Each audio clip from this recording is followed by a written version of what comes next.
In Candlewick Manor, born to nobility, Ollie danced through life with frivolity.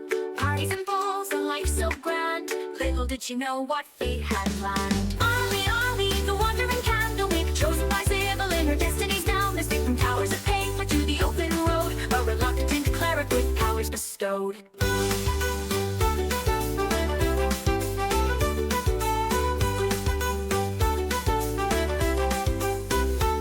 From luxury, thrust into robes, surrounded by tomes and dusty old globes. But Ollie's mind, sharp as a tack, mastered the legalese others did lack. Contracts and bylaws, she knew them all. Her litigious prowess made bureaucrats fall. In mazes of paperwork, she find a way to bend the rules and save the day.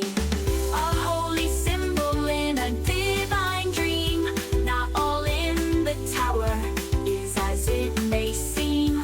A true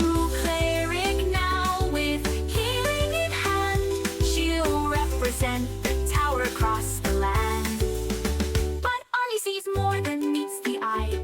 All timelines at once, futures that fly. Past, present, future, all intertwined, sometimes leaving the present behind. But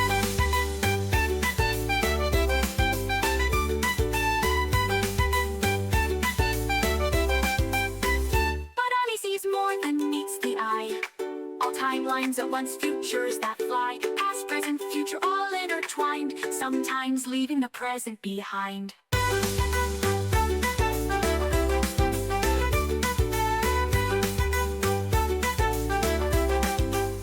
Library cat, shrouded in mystery, follows Ollie through every history. With glowing eyes and silent paws, it guards her path without pause. Ollie, Ollie, the wandering Candlewick, chosen by Sybil in her destiny's down, escaped from towers of paper to the open road, a reluctant cleric with powers bestowed. Cut from luxury, thrust into robes, surrounded by tomes and dusty old globes. But Ollie's mind, sharp as a tack, mastered the legalese others did lack. Oh, hoist up the sails, let the winds take a blip, for Thaddeus Turnpike commands his ship.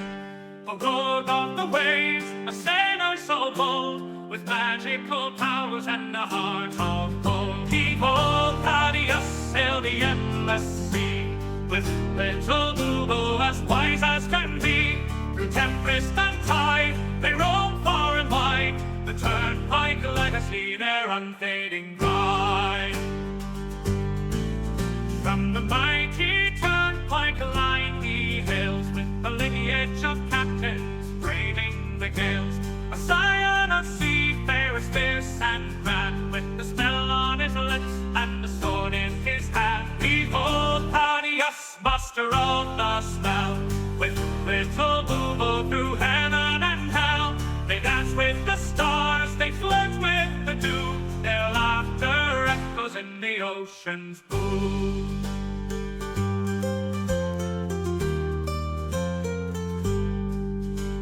An owl for his mate, little Boo's his name.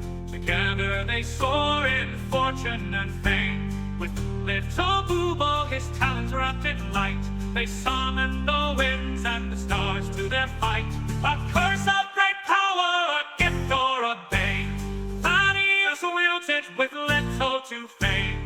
A rogue with a charm, a sailor with flair, he faces each curse with nary a care. Behold, Thaddeus, the sea's arcane knight, with little Boo in the pale moonlight. Through whispers of magic and the salt-laden air, the Turnpike adventure none can compare.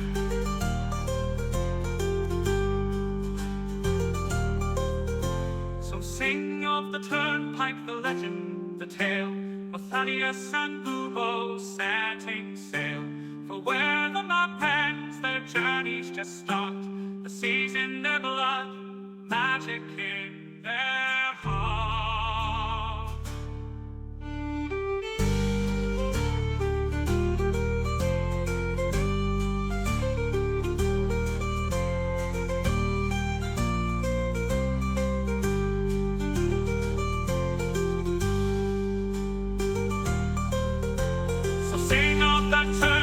the legend, the tale of Thaddeus and Bubo setting sail.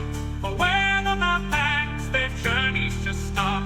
The seas in their blood, magic in their heart.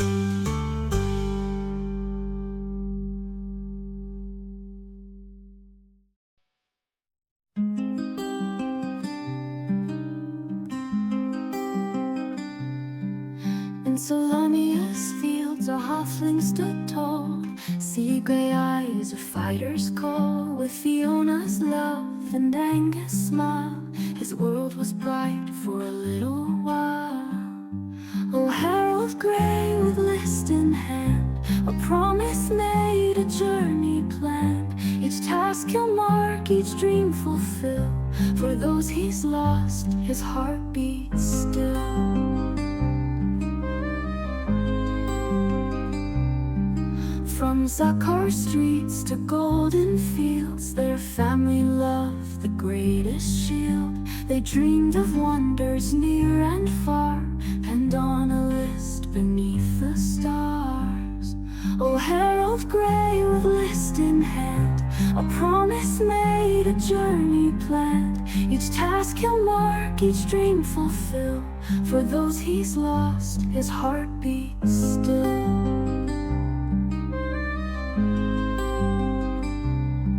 Young Angus fell on distant shore, while Fiona's kiss would come no more. A drunken noble, a vengeful blade, left Harold's world in darkness laid. But from his grief a purpose born, to honor vows that he had sworn. Boom, boom. We're back. We're here. It's been so long. I'm so sorry. We're welcome one, welcome all, for all those one, and you specifically. Gotta sting the camera. Welcome to You Are Legion. My name's Koi. We're here. We're all here. Vigovar, you're here. I'm gonna be your game master tonight. We have a little D&D game, which we play once in a while, almost every week, where you, the audience, gets to be part of the story as the gods themselves. And if you're watching live, remember to use those Eternity Crystals to give any character, PC or NPC, advantage or disadvantage on any roll. Just let us know who you want to affect in the chat. And I want to introduce some of our players today. Why not all of our players? Let's do it. We're going full bore. I got top left of the screen, camera left, camera right. I have Sean Boyd playing as Aelric Tiamaticus. And maybe another someone. We have, I can't even see my screen. Michael Keane playing as Harold Grey. I wanted to make sure he was actually in the on screen and camera. Yeah, I'm back. He's back, buddy. And we also have our special guest playing as Thaddeus Turnpike, maybe, and also as Rembrandt, Chase Lawless. Welcome back, Chase. Thanks so much for joining us again in this craziness. It's always fun when you get to fight the PCs, right? But it's been a while. Last we left off, we were in the midst of an insane battle. There was a lot of craziness going on. If we were to have a cold open in the Apple TV special, which you have that button that comes up and it's like, do I want to skip the recap? But the recap would be montage. We got an airship coming, gets hit by something, goes down. Wait, we have an anti-gravity field that protects the falling airship. They land just outside of Kalaman. There's corpse spores and zombies coming up. There's a guy wearing just a little robes and barely nothing, an aesthetic council member of Kalaman who's trying to protect some people. Arlie shows up out of nowhere. She's back, has some contracts to sign, which everyone feels too busy to deal with. We have a giant elephant man who's bursting down the doors. The barrier to Kalaman is being attacked by some crazy dragon with tentacles coming out of its mouth. Hundreds of feet above the city, the party break in. They start trying to get to the control room, which is where they can reinforce the power for the shield. They leave Arlie and Thaddeus outside the castle gates to protect just in case, but then Thaddeus turns on Arlie, casts a spell, putting her in a, what was that spell again? A shield? What was it? A wall of force? A cage Force Cage. I think it was Force Cage. Yeah. Yep. But the airtight version of the Force Cage. And then walked away doing some evil stuff. But Arlie, being her own wizard, cleric, magical caster of Zivalin, the god of knowledge, used an anti-magic field, very high-level spell, because we are all level 15 characters at this point, to break down that Force Cage and rush after Thaddeus. But was it Thaddeus? Maybe not, because Rembrandt and Thaddeus used some spells to pretend to be each other, and they're now trying to break the barrier that's protecting Kalaman. Things are going crazy. We got Thaddeus casting fireballs. We have Arlie trying to protect what's going on. Sam's not even here. He'll be back next week. I think he said 1 more week away. I'm not sure if he included that as this week, but he'll be back for August. He's just away doing some cool actor stuff. Yes, Sam was out. Aelric just got hit by a dominate person spell from Rembrandt. We're in the midst of combat. Things are going crazy, but I want to take us a little bit back into darkness. I don't know if you are all aware, but this is now a telenovela. Oh, yeah. I want so many plot lines. So many plot lines. This is what happens with all D&D games after about 3 years, is it just becomes, wait, I thought you died, but you're my mother, and you're carrying my child. Dun, dun, dun. That's pretty much where we're going to go in another 6 months, I think, at this rate. Before all this, darkness, black, as it was in the beginning, as it shall be in the end. The timeless expanse ripples as something in the vast nothing stirs and awakens. You, Rembrandt, a voice in your mind, my child, my servant, my slave. Rembrandt, you awaken to tentacles in your mind, prying your consciousness from a deep and thick pool. I have need for you again.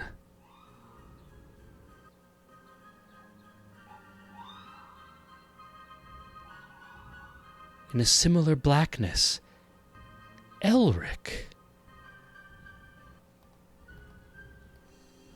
a soldier fighting for freedom in a war that has turned the earth into blackness, very much representing the heart and soul of the soldiers and their commanders who started this war. Elric, you find yourself strapped down to a gurney. Last thing you remembered, massive explosions of artillery shells in your defensive line. And then what should have been death. Death you've seen from countless comrades in this seemingly endless war. But now a squeaky wheel wakes you underneath you. Bright lights above as you go down tiled hallways, through double doors, and into some sort of facility. A medical room. Looking down on you, silhouetted faces, dark from behind the overhanging lights. Some attendees strip your uniform from your body, exposing the bright blue ink of the dragon tattooed to your skin. And then a man comes in wearing a doctor's uniform, followed behind by 2 uniformed You recognize their ranks as SS Obergruppenführer. One looks to the other. Well, Obergruppenführer Rembrandt, it seems we have a few more subjects for your program. Hello, Dr. von Helslinger. This is the best we could find from such short notice.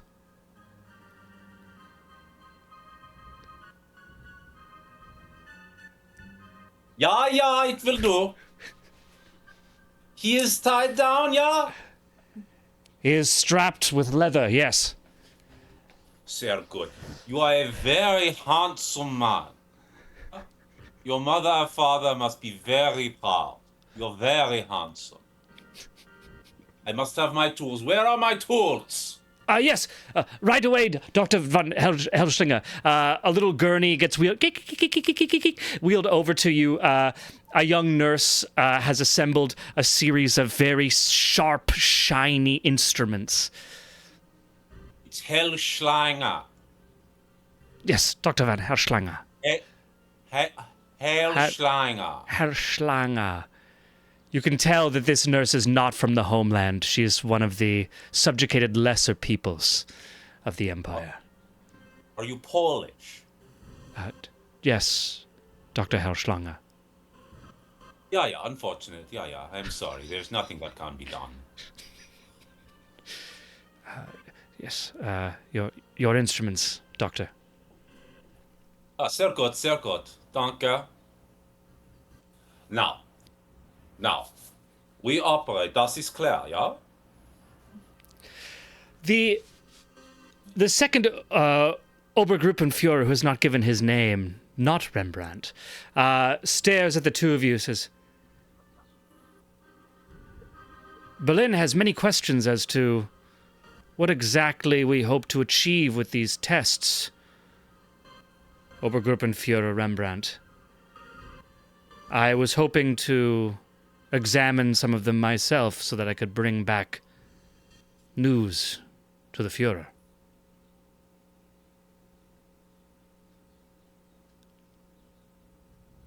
Seems appropriate to me. Yeah. Das ist the First World War or the Second World War? Because I thought it was the First World War. In this world, the war never ended. You're speaking of the Führer, yeah? I think maybe you mean the Kaiser. I think we crossed all thresholds when the swastika flag came out. I would be more comfortable with the bit if it was the Kaiser, yeah? Obergruppenführer Rembrandt has a soft spot for imperial-hearted minds, Doctor. In Berlin, you would not get away with such open reverence for the Kaiser. We are in a new age, a modern age. Yeah, but we are not in Berlin, yeah? No. Das ist klar. Sehr gut. On that front, buddy. You're on that front. Elric, consciousness comes into focus as these doctors are speaking over you.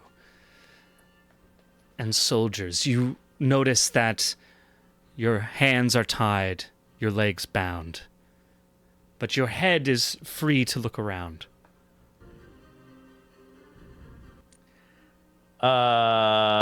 Okay.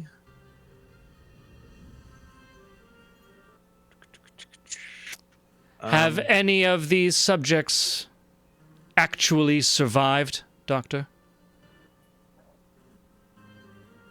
Yeah, some of the subjects have survived, yeah. Das ist, not many, but some, yeah, but you cannot put a price on learning. Every time you're closer. Yes. Closer to what exactly, Obergruppenführer Rembrandt, were I hope you know what we're looking for. Then again, the Fuhrer has I utmost don't, but faith. someone does. And who is it that you are serving then? Well, we could get into it now if you like. It's a bit of a complicated story, really, but someone with our best interests in mind. The the thin-blooded Polish nurse comes back holding on a tray a syringe with black liquid. It is cold, 14 degrees Celsius, as is specified in the schematics, and ready for insertion.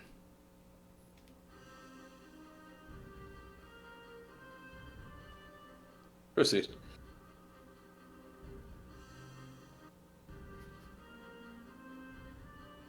He does that thing where he flicks the syringe, you know, it gets the Ding, bubbles ding, up. ding. Yeah. Committed, man. Yeah, you didn't have to do that. So nice. Finds in on Go for an artery. and injection. Amazing. Elric, hot liquid, thick, squeezing out any space, enters your arm, and you feel it burning up your limbs. As you close your eyes, white pain shoots through your eyelids. Okay, do you need me to roll like a constitution check or anything, or am I just gonna take it like a champ? I would like actually you to roll a d20 for me, if you will. Like I have die, or do you want me to roll it on the? Whichever method you prefer, d20 or digital. Well, since we're in this world, do you mind if I just keep it separate? Heck yeah. Thanks.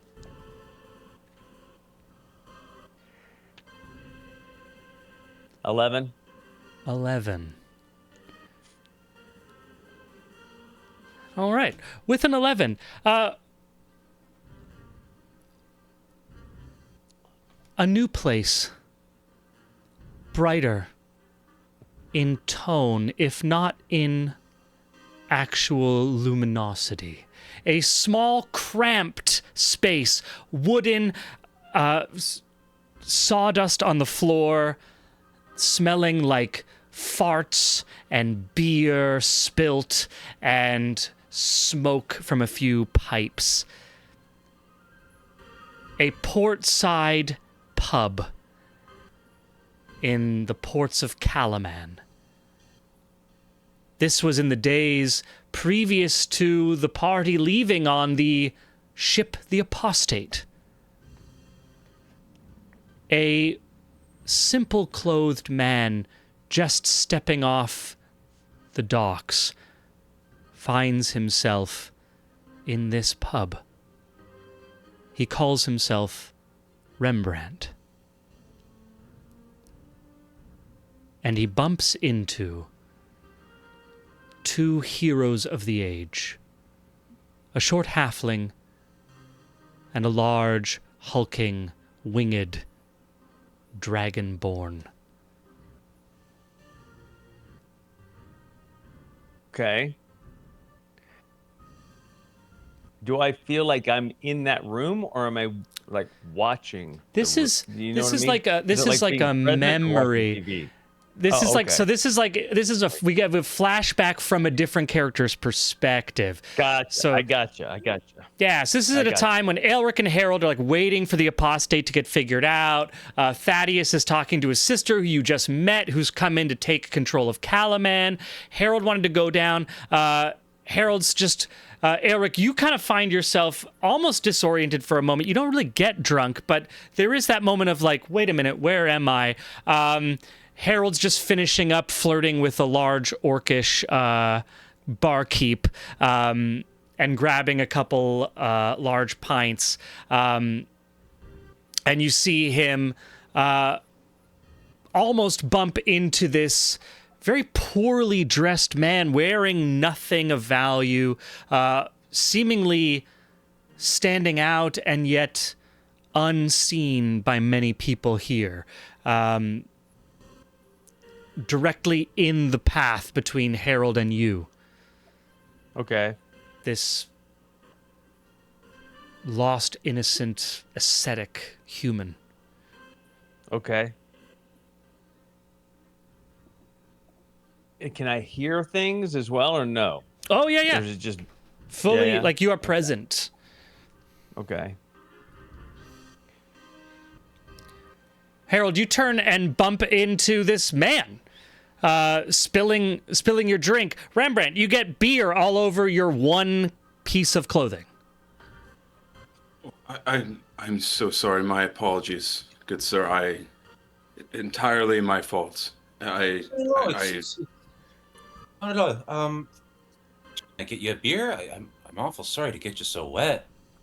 No, of course not. I actually don't drink beer. I see. Anything. Go. I pint down on a nearby table and fish a silver out of my pouch and say, just talk to the barkeep, eh? She'll set you up with whatever you yourself.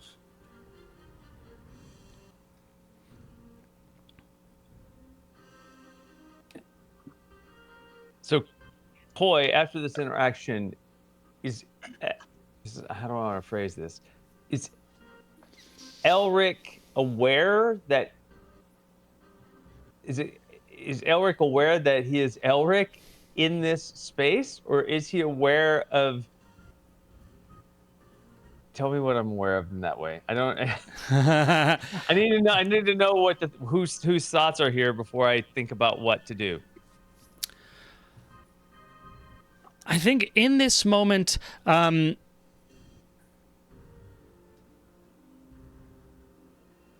it's like a dream, yeah. it's like, yeah, this is like a dream. I think, give me a wisdom roll, wisdom check. Like an Elric wisdom check, right?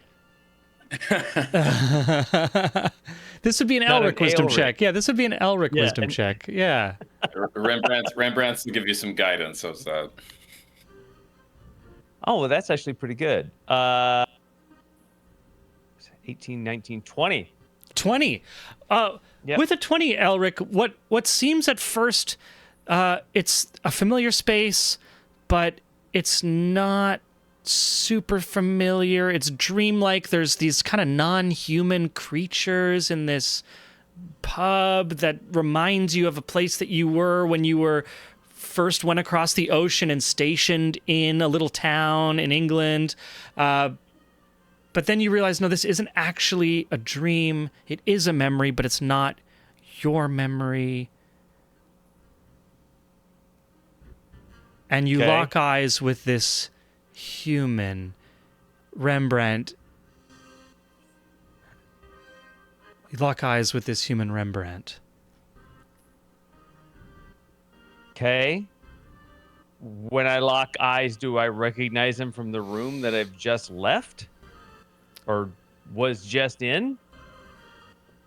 With a 20, yes, you recognize his face. Shit, okay. Do I know you, sir?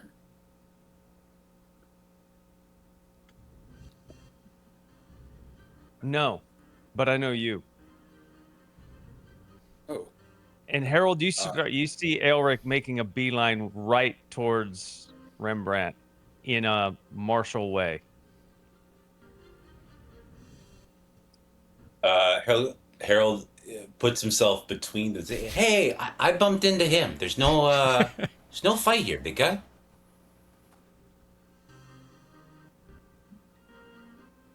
Okay. Do I? Oh, this would be before I knew. This will be before I know Harold's Call of Cthulhu character in the timeline, right? Because I'm still in the war. Yeah. Shit, this is hard to keep up with. Yeah. Okay. Okay.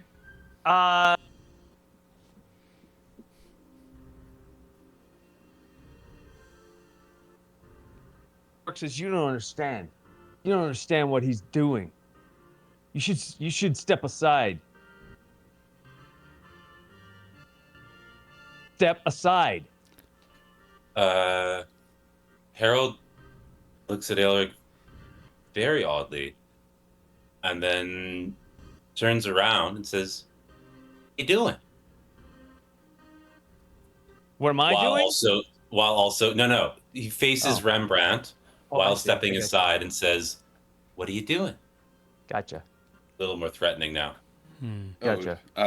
Question for Koi. Yeah. In this, uh, so this Rembrandt,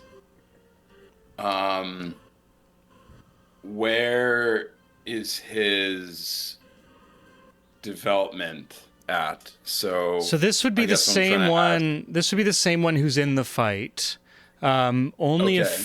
only just arrived at Kalaman with his orders.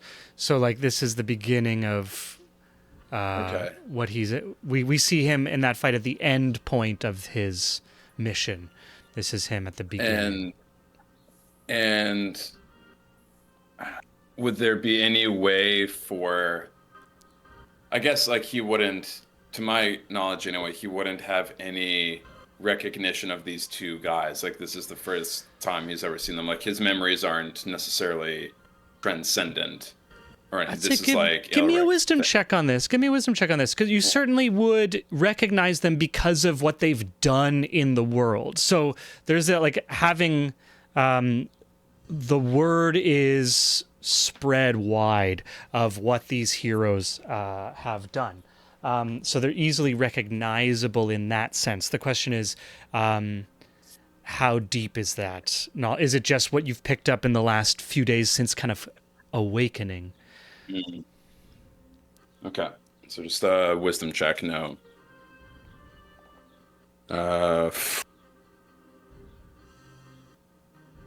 14. 14. Yeah, with a 14, these are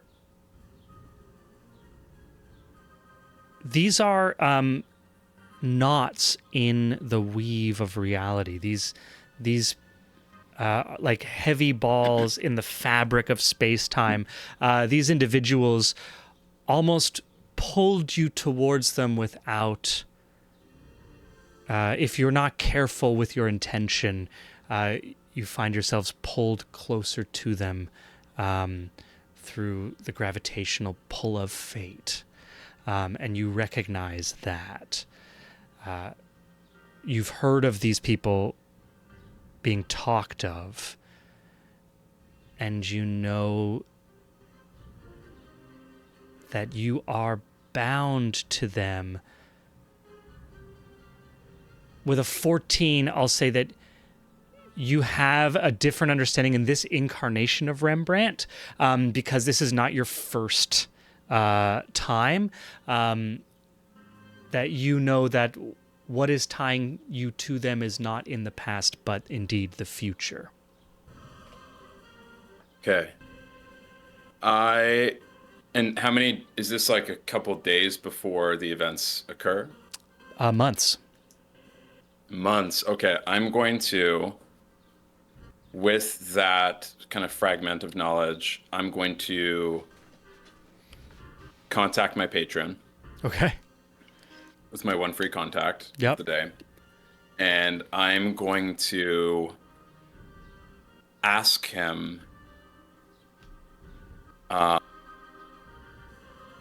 about what to do in this moment. And I'm looking for a clear fight, listen, search, like Amazing. some kind of clear direction that is going to bring me closer to his goals, because he obviously has omniscient view of what's happening, Yeah, past, yeah. present, maybe future. So I want him to guide me on what to do in this moment.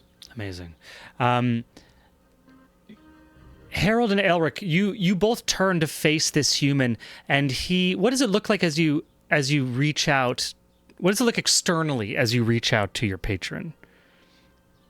From the outside, you kind of see him like he's putting his hands up to both of you, trying to understand what's happening. He catches in Elric's eye a sense of familiarity, but something he looks confused.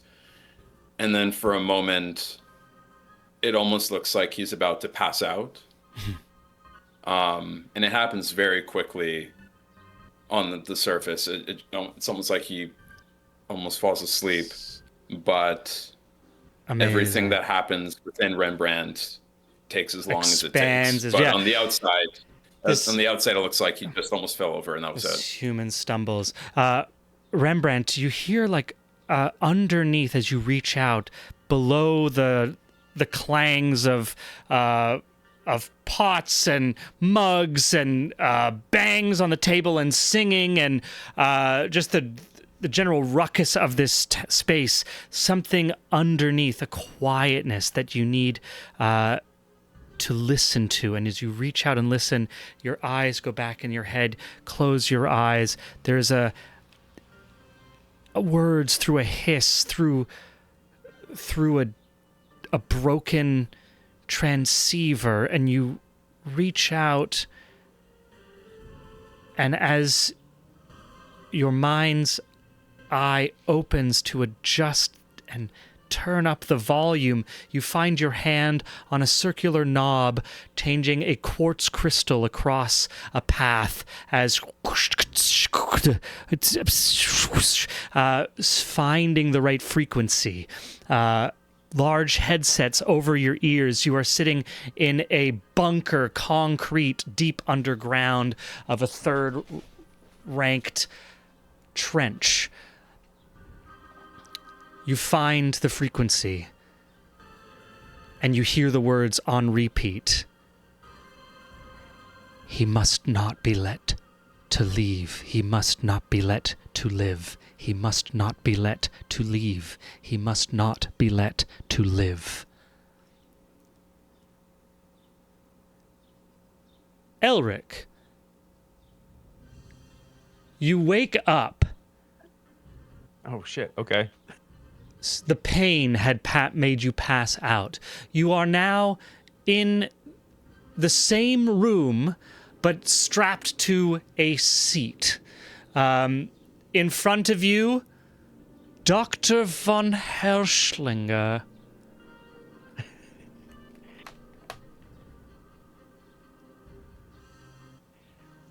Killer.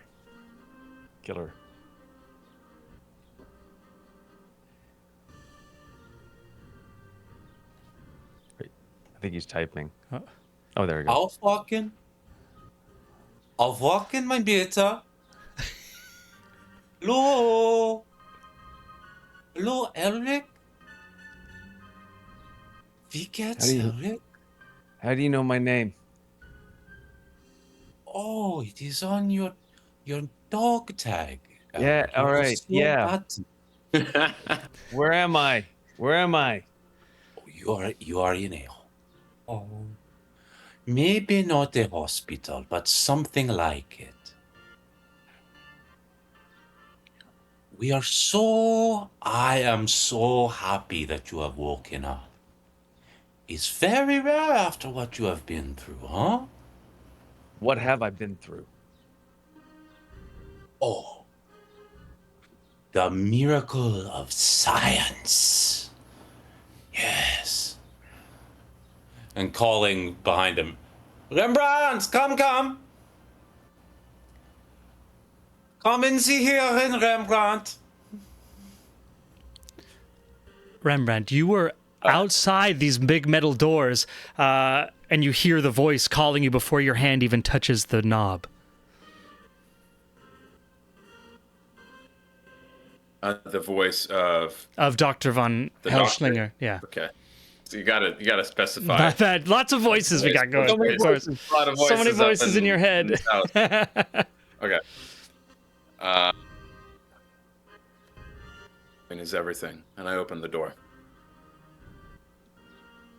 Yeah, Yes, yeah, doctor. Yeah, he is awake. Any changes? Anything observable? He's not dead, so that's a start. I look at him. Has he changed since he received this injection? Elric, give me a Constitution saving throw.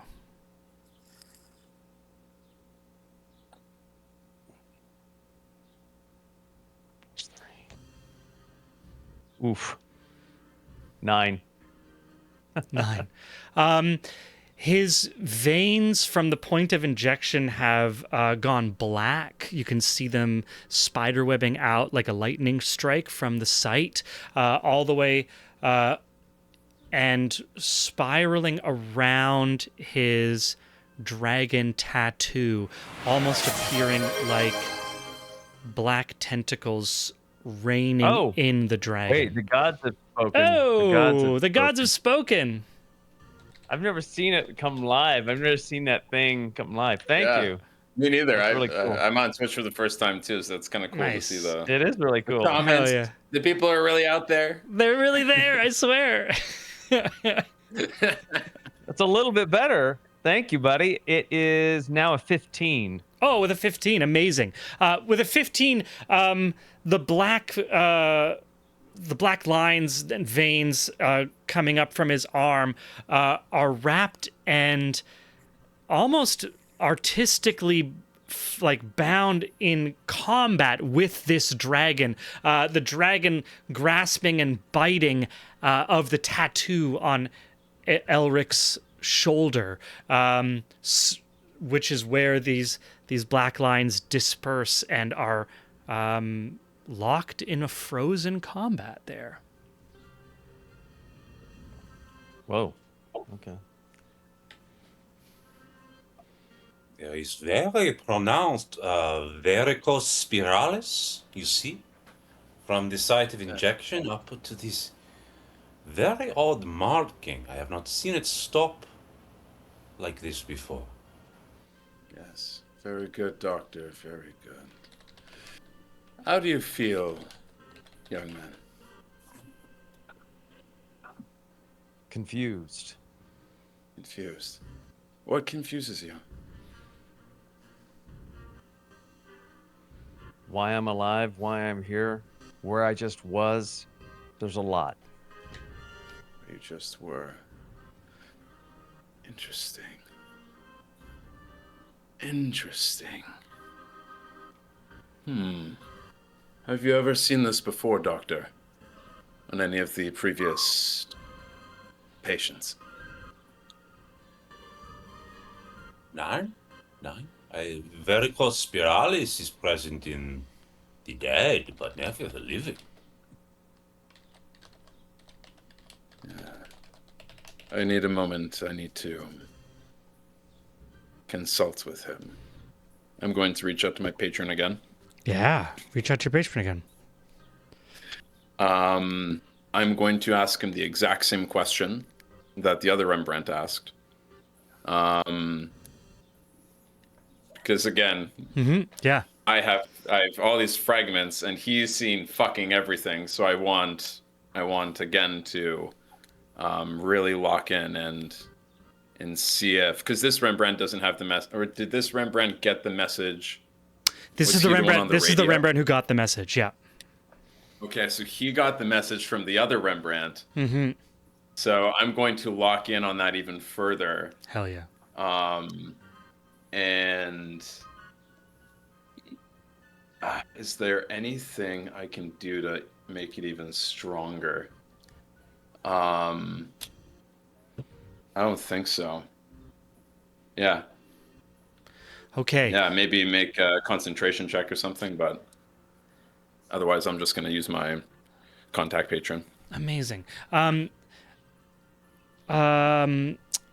need to make sure I have this correctly, because you are, I need to give you the proper title, SS Obergruppenführer Rembrandt, steps back, eyes go up into his head, one hand kind of thoughtlessly to his temple, and he goes quiet. Outside, Dr. von Hellschlinger smokes his cigarettes as there is a loud thump and a pop outside the doors. Rembrandt doesn't respond. He seems to be kind of lost in his own thoughts. This is something that you've seen before, Dr. von Hellschlinger. Yeah. The nurse, the Polish thin-blooded nurse, comes in, closes the door behind her. Scalpel that he was readying to stab the intruder is just suddenly behind his back. He's sort of talking with one arm behind his back now. She looks flushed, sees the two of you, looks to Elric in the table. Or strapped to the chair, I should say. And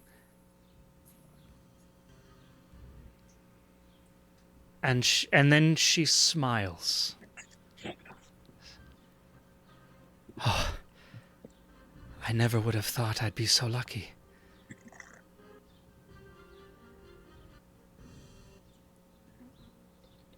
My father was Polish, Dr. von Hellschlinger.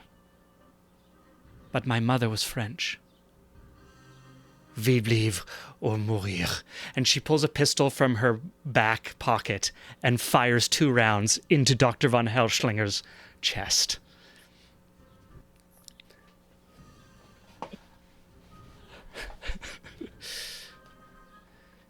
No. And he falls down dead. It falls down. It falls down dead. Rembrandt, you wake up to the gunshots in the room. There is an armed dissident in front of you. I cast suggestion and say, freeze. She freezes. Her eyes somehow immune, maybe for the joy of your patron. While she is frozen, she is able to look at you. You see horror and fear and confusion. In her eyes. Yes.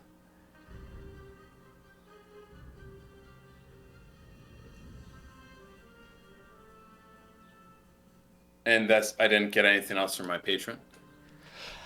Patron said the same thing. He must not leave, he must not live. I go up to her eyes, like, basically nose to nose, and I just stare in her eyes, and I'm going to make an insight check. Hell yeah. Give me an insight check. Yeah, and this is... Fuck yeah. 24. 24. Amazing. You see in her eyes the weak individualistic hope of a rebel who thinks that they can live in a better world uncontrolled, what she would call freedom. It has infected her mind and given her false courage that lasts so long as actual pain or opposition will counter. Real opposition, real power, like that which you wield. Interesting. Would you say she's incapacitated right now? Fully. I put my hand on her forehead, and I let my patron into her mind, Amazing. enthralling her. You enthrall her. Her eyes go blank, close, reopens. She looks at the pistol in her hand. and there's another bang outside the door. The door opens, and 2 armed men pour in over top a dying guard on your side. They both have long arms. They see the 2 of you. She looks to you without even hesitating. She turns her pistol, fires on one of the new guards who comes in. He falls, letting off a spray of bullets, 3 of which hit her in the abdomen. She falls down as well, leaving you and the one living soldier who's come in. The 2 of you stare at each other. And he fires. Elric, you see Obergruppenführer Rembrandt fall. And a young man you recognize. You've served with him. Not with him. He was in a company over, but you do recognize him. His name is Angus. He puts the gun down, starts going at the straps. All right, we got to get you out of here, man. We got to get you out of here. Okay. I'm a little lost what just happened to Rembrandt. What happened to him? Rembrandt just got shot by Angus. Okay, I think, he did think, get shot. think the I Nazis missed that just got shot. Okay. Got it. Rembrandt, you lie dying as you see Angus unstrapping Elric, freeing him of his bonds, and arming him with a weapon. Okay. Is he still incapacitated? Elric is not. Not anymore. No, he's not strapped anymore. He was restrained. He was, yeah. He was restrained. Elric, you see the dying Obergruppenführer on the ground, bleeding out. A Colt 911 in your hand. Well, we know his nature. Do you need me to roll? What do you do? Is it my initiative? Yeah. Unless you want to Great. listen Not to him mine. speak. Not mine. No. Come closer. Come closer. No.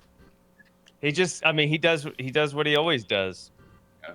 He just points the gun, pulls the trigger, right? He's gonna smoke him. Amazing. Bang. He doesn't have the closeness that he wants to use his fist like he always did before, but he can use the gun. So yeah, what do you want me to do? Bang. Roll to see if I hit? You shoot him. Okay. Where do you in the head? Yeah. I'm going straight for the kill shot. You shoot him in the head. The gunshot echoes through this small tiled room. Bang! And it is a heavy, reverberating bang. Almost a whoosh. And you feel heat, hotter than what should be coming from the pistol. And you blink in the heat. And you see the remnants of a fireball evaporate around a computer console. And to your left is Thaddeus. And in front of you is the same Obergruppenführer, but now not in a military garb, but in some ascetic monk's robe. And you are not human. Like the monk's robe that I saw in the dream? Yeah. Like the Okay. monk's robe that you saw in the dream. And you look Okay. down, you are not holding a Colt 911. You are holding some sort of medieval broadsword or long sword, and your hands are blue, and your wrists are thick, and you Okay. don't recognize your body, but you are in it. And with that, Okay. we are going to return to initiative in battle with Arlie's turn. Rembrandt Jesus, on okay. deck. Aelric, you rolled an 11 on your Freaky Friday roll. Oh, okay. I thought you were gonna roll that. You Let rolled me it. call up that chart. Okay. Let me call up that chart, Yeah, buddy. I can pull it up for you if you want. I'll find it. Keen, do you want to give Arlie? Arlie's next to Harold, back to the wall. She's currently frightened, I believe, according to my system. I believe Rembrandt may have frightened her. So she's currently under the frightened condition. Still has a lot of spells and movement capacity. And it is her turn. But also, Sean, and everyone watching, this is group play for Arlie, so everyone can offer advice except for Chase, because I can't. No one can trust Chase anymore because Rembrandt's super evil, which we now know. Arlie, for the first time during this encounter, drops the clipboard. Harold notices and sees something come across her face that he rarely perceives, which is focus and anger combined. Arlie is going to take one step to the right. Oh, remind me, what are the mechanics for instant killing? How much damage would need to be done to Thad to just kill him? It needs to be his maximum health after 0. All right, then he's fine. Arlie takes a step to the right, shimmy, shimmy, shimmy, and is going to cast Sunbeam straight down the line. Okay. A beam of brilliant light flashes out from her hand in a 5-foot wide, 60-foot line. The beam is made up of, you know, the falling text in the Matrix? Like, information. So much data all at once. So bright. To look at it is painful. Harold shields his eyes. Each creature in the line must make a Constitution saving throw. On a failed save, a creature takes 6d8 radiant damage and is blinded until your next turn. On a successful save, it takes half as much damage and isn't blinded by the spell. Amazing. For the duration and this is gonna last, by the way. Concentration up to 1 minute. For the duration, a mote of brilliant radiance is shining in her hand. It sheds bright light in a 30-foot radius and dim light for an additional 30 feet.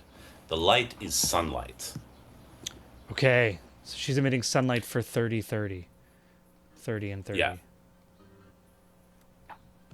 Incredible. I've given you a spell save DC, but I think it's 18. A 15th level caster with 20 on her. Spell save DC is 20 For Arlie? for Arlie. Yeah. Spell save DC. Okay, wow, 20. yeah. So it's Constitution roll Okay. for both Thad and for And Rembrandt. I believe this is going to make, because Fiona is in the line, she's just going to disappear in the sunlight. Just gone. Just disappears. Yeah. Amazing. Thad and Rembrandt. Rembrandt, you're going to have to give us a Constitution saving throw. Fiona smiles as she disapparates. Nice. It turns its, I love that. Smiling, just in the light coming through her. Whoosh. Okay. So this will be, I guess this is an instant. This is like an instant like spell. a sunlight is the speed of light, right? This is an instant. Let me just double check. Sunbeam is an instant, or it's an action casting time, so it's on her turn. All right. I guess I'll start with the saving throw. We'll do a saving throw first. I'm going to roll for Thad. This is a con save for Thad, and I believe he gets advantage on. No, he gets advantage on concentration. He gets, I'm just going to straight roll. Thad fails. Thad gets a natural 1 on the dice for his con save. Thank you. Oh, damn.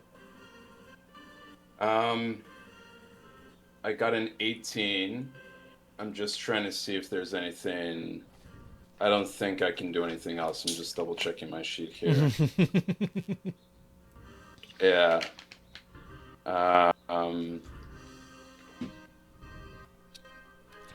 Yeah, and I have resilience, so I thought I might pass that. Oh 'Cause no. I got a really high. I got like a plus 12 on that, but it's not enough. Because I rolled a 6. Yeah, I think that's it. But That's a failed. it's a failed save, but Okay. I am a ASMR, which is resistant to radiant. Amazing. Okay. So you're going to So be you'll take half resistant. damage. So take half damage. But 'Cause you this are is- operating now under the blinded condition until Arlie's next turn. Yeah, I think that's Cool. unavoidable. Yeah. Cool. So I'll roll 68 and you'll take half. Amazing. Thad will take will take- full damage. Okay. 68, a whopping 18 damage. Wow, terrible roll. No. And wait, is that before the half damage or after? That's before. Before. No shit! Oh my god! What? Actually That's- garbage. Really bad Sorry. roll. Oh, dude. Thad is I'm down. blind. Thad is down. So Thad drops. He had 2 hit points left. Yes. So so that's And- down obviously. And Rembrandt takes 9 damage. 9 as an Azamar. Great. Awesome. I mean, I'll take it. Amazing. Arlie advances. And Arlie advances. Incredible. That's the light. I'll get rid of that light symbol just that was helping us remember what was going on. And it is now Rembrandt's turn. Great. Under the blinded condition. So I'm just Yes. going to put her here. It's within her movement. Cool. And I'm just going to give Arlie Out of the some line of fire. light source. Good idea. Arlie is now lighting up most of this room with sunlight, by the way. Excellent. I don't have Foundry opened here, so I can't manipulate my. Okay, yeah, I can Character move. I can move him for you. If you drop it into the chat or do that, that'll be good. So we have Aelric is currently dominated. Is that correct? Aelric is dominated, correct? And because he's dominated, do I have a telepathic connection with him at all? Like, am I able to kind of lean on his senses a little bit? Obviously, I'm blind, so I can't see. So would I be able to use him to kind of be my eyes a little bit? I know there's a specific spell for that exact purpose, but I'm wondering because he is dominated and because I do have the telepathic I think you can certainly reach. connection and stuff. You're not so you can reach out to Aelric's mind, but you're not going to be able to gain like sensorial information. It'd be like you can attempt to reach out and connect to him, and potentially, if he's able to like communicate, but it'd be like driving through a radio. Someone sees what you don't see, kind of thing. But I'll let you try to reach out to Aelric's mind. Yeah. Through Well, what I'll telepathy. do is, yeah. Is that a free action or will that take an action? No, that's just communication, right? So like you can just do a So short I'll- a short communication. All right. Then I'll try and reach out. What do you say? Or what do you connect? How do you connect?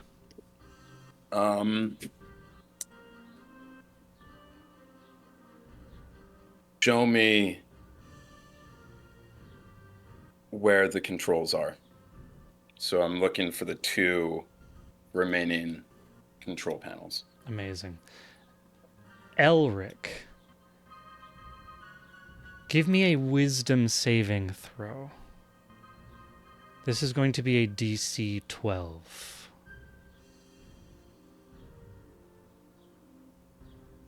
I don't mean to be a butt here. 13. Hey, yep. I don't mean to be a huge butt here. Yeah. The dominate person spell, he can order Elric to tell him where anything is, and there's nothing that Elric can do about that, and it Yeah. doesn't count as action. This However, is he And can't. it doesn't count as an action.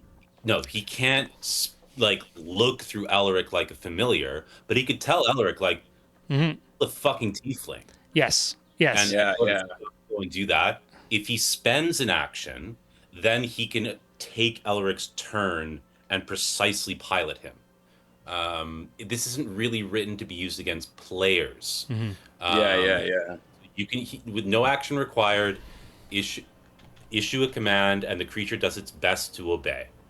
You can specify a simple and general course of action, such as attack that creature, run over there, bring me to a control panel, enter this code into that control panel.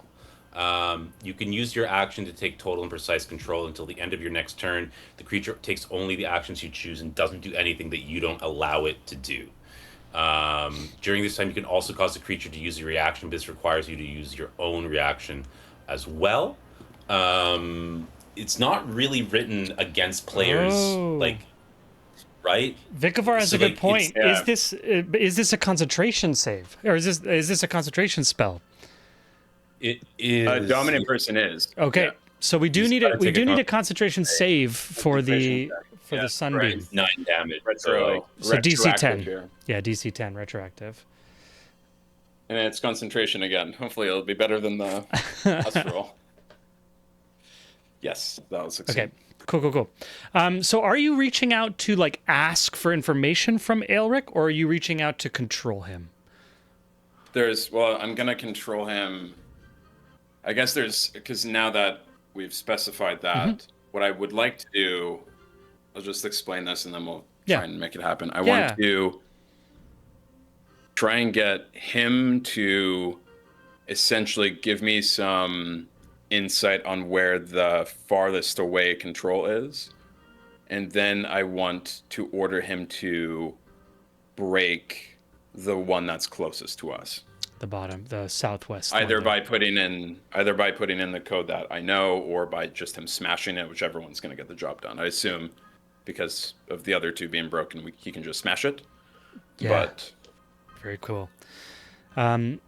You reach out searching for information from Aelric's mind, and you get back, even though blinded by this massive sunburst, a sense of direction from his senses into your mind in terms of orientation of the southeastern piece. You are blind, and so you don't see Aelric move towards the southwest console. Are you going to, so your action is to make him do that, and your movement is going to be moving to the southeast, is that right? I'm gonna. I don't think he needs to use it. Sorry, I was trying to do good news, bad news. Good news, no wisdom roll. Also, good news, he can just tell Aerolic to take a simple action. I think probably putting a code into something is probably beyond it, but like go attack that thing. Go like lift this object. Like go break that thing. No roll required. It does not cost an action for him to do. If he wanted to take full pilot Aelric, do something more complicated, then he would need to use his action. So he could, for example, tell Aelric to go to the one console, try to find the other console himself, and then pilot Aelric to put in the code in one, and then on his next turn take an action to do it in the other. But like, yeah. Yeah. I was wondering, I'm just trying to figure out like what so in Rembrandt's turn, you've found the like you've kind of oriented yourself through Aelric's perception. Are you going to be moving towards the southeast? What I will do is after I've ordered him to break the one closest to us, is I'm going to Misty Step over to the other one with my bonus action. I believe Misty Step requires sight. That it do. You need to be able to see it. Yeah. So Then I'll just take there is a novel coming down from Vikabar. Oh, Yeah, Oh, is this is the rules Yeah, basically. you can use this telepathic link to issue commands to the creature while you are conscious. No action required. Just like you Yeah, said, run this over is what there, Keen was fetch that saying. object, yada yada yada. You can use your action to take total and precise control of the target until the end of your next turn. That's all 2014 rules. Sweet. Yeah. So it sounds like you're doing the first. Right. Yeah. Yeah. Awesome. So you're gonna move. So then I'll just take my I'll take moving. my move action to move towards the other one as close as I can get to it.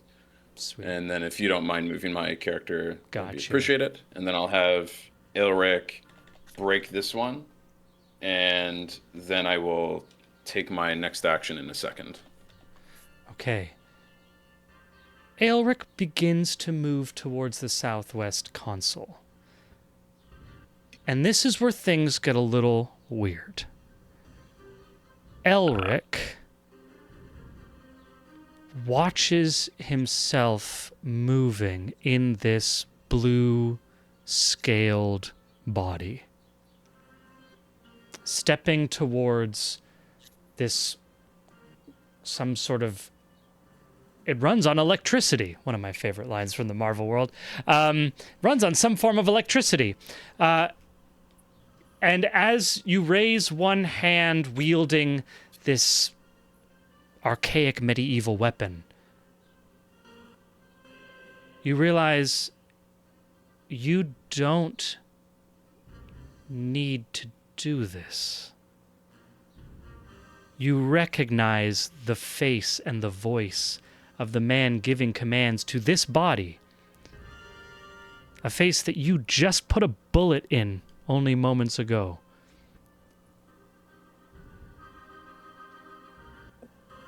Elric, do you resist the orders given to this body you now find yourself inhabiting?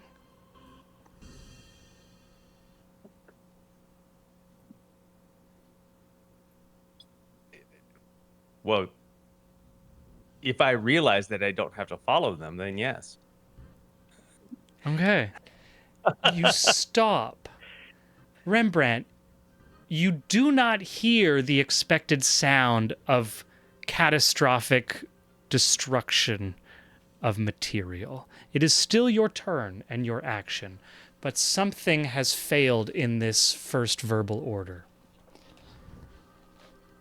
I'll let you, if you want, you can give me a free check in terms of if you want to justify some sort of a, that won't be an action. Okay. You can give me an Arcana Yes. check if you like, or a Religion check to see what's going on.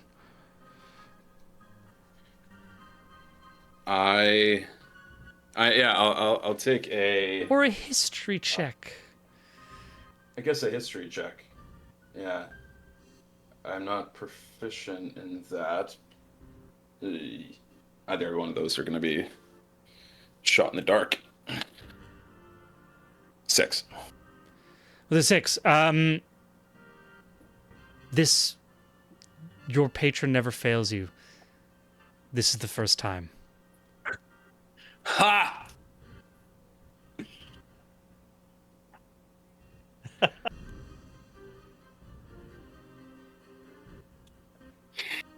God, being the villain sucks sometimes.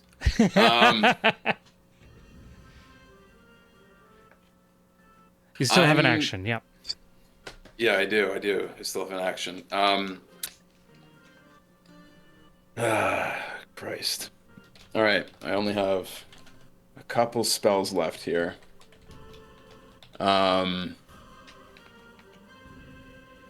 Let's see. The rules for suggestion, does that have to be line of sight? Does it say any creature that you can see? Or any creature within range of you? Let's see, I'm looking it up. Let's You see. can see, yeah. You can So see. I have to see them. They need to be able to hear you, but you have to be able to see them. The blinded Yeah. condition is crazy for spellcasters, because a lot of spells require wait. sight. Hang on. Mass suggestion to 12 creatures of your choice that you can see. Okay, never mind. Fuck. Damn it. Right. So he doesn't Wizard have to do this. battles. Is he still under the effect of dominate person though? The dominate person spell is still going. You're still concentrating on it. Okay. With a 6 on that check, though, there's something that is misaligned. Okay. All right. I will, as I guess the best thing I can do at this point is I'm just going to, in the direction that I'm going towards the control, I can't see it. I'm going to cast 3 beams of Eldritch Blast in that direction and kind of like try and stagger them a little Cool. bit. So those will be with disadvantage, but you can roll to hit with disadvantage. Yeah. And you're looking to try to can't- explode this thing? Yeah, and I can't use... I don't know the rules of luck very well. I can't use luck in this situation to negate that disadvantage, can I?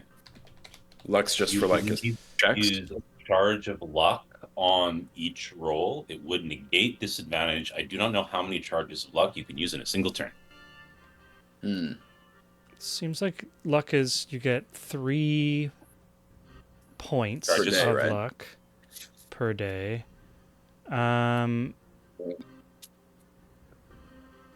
You can, I think you can do them as much as you want, but you only get 3 per long rest.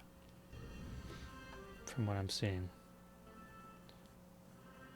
You can do it. You can spend a luck point after the roll, but before the outcome is determined.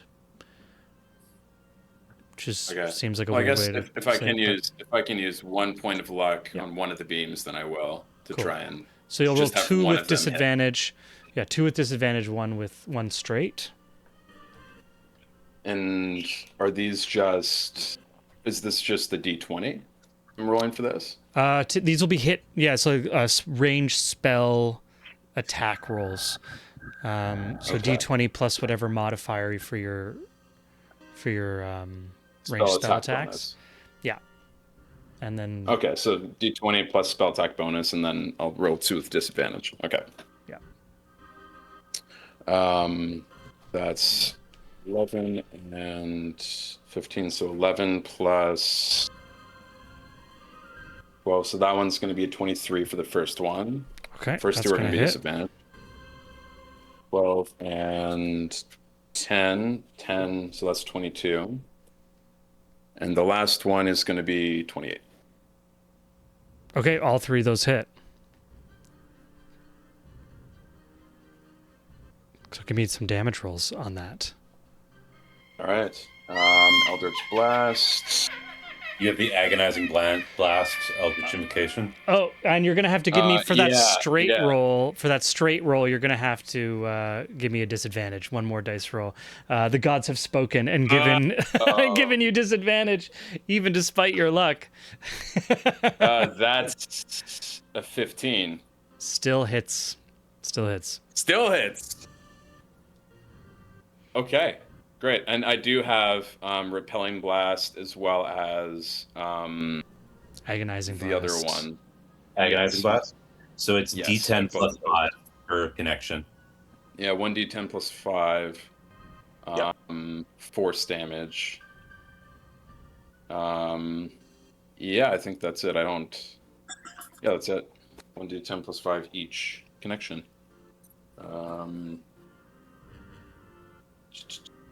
3 for 5. 8 plus 5, 13. 6 plus 5 is 17? What am I? 6 plus 5, 11. Okay. And 9 plus 5 is 14. 11 plus 14. That's 25. And then the first one was... I can't remember what I said. I think with 25, you fire off blindly 3 bolts, guided by your patron's unseeing eyes. You hear one of the gnomish engineers working at the council. Councilman, what are you doing? Ah! As he gets hit by one of the beams, rips through his thorax into this pow pow pow pow. And not like the fireballs that Thad did to absolutely explode these, but 3 precision hits with this magical force energy go in, sparks fly, screen dies, fades to darkness, and you can hear the sound of broken machinery. As our third console is broken. Anything else in your turn, Rembrandt? Bonus action. I'm not sure what else I can do with a bonus action though at this point. Yeah. Yeah, I don't think I can do anything else with the bonus action, so I think that's it. Okay.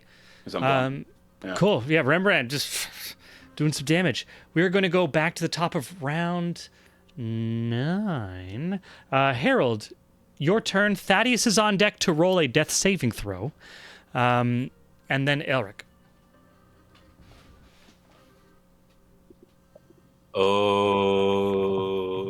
Okay.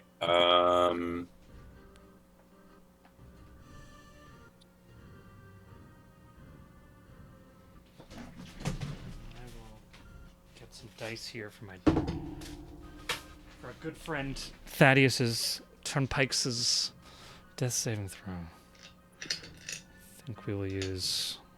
Do I have line of sight on Rembrandt here? Yes, these are just like consoles, so they don't go all the way to the ceiling. So you would have line of sight there. Okay. So I'll move here. The bonus action, I'll summon Fiona.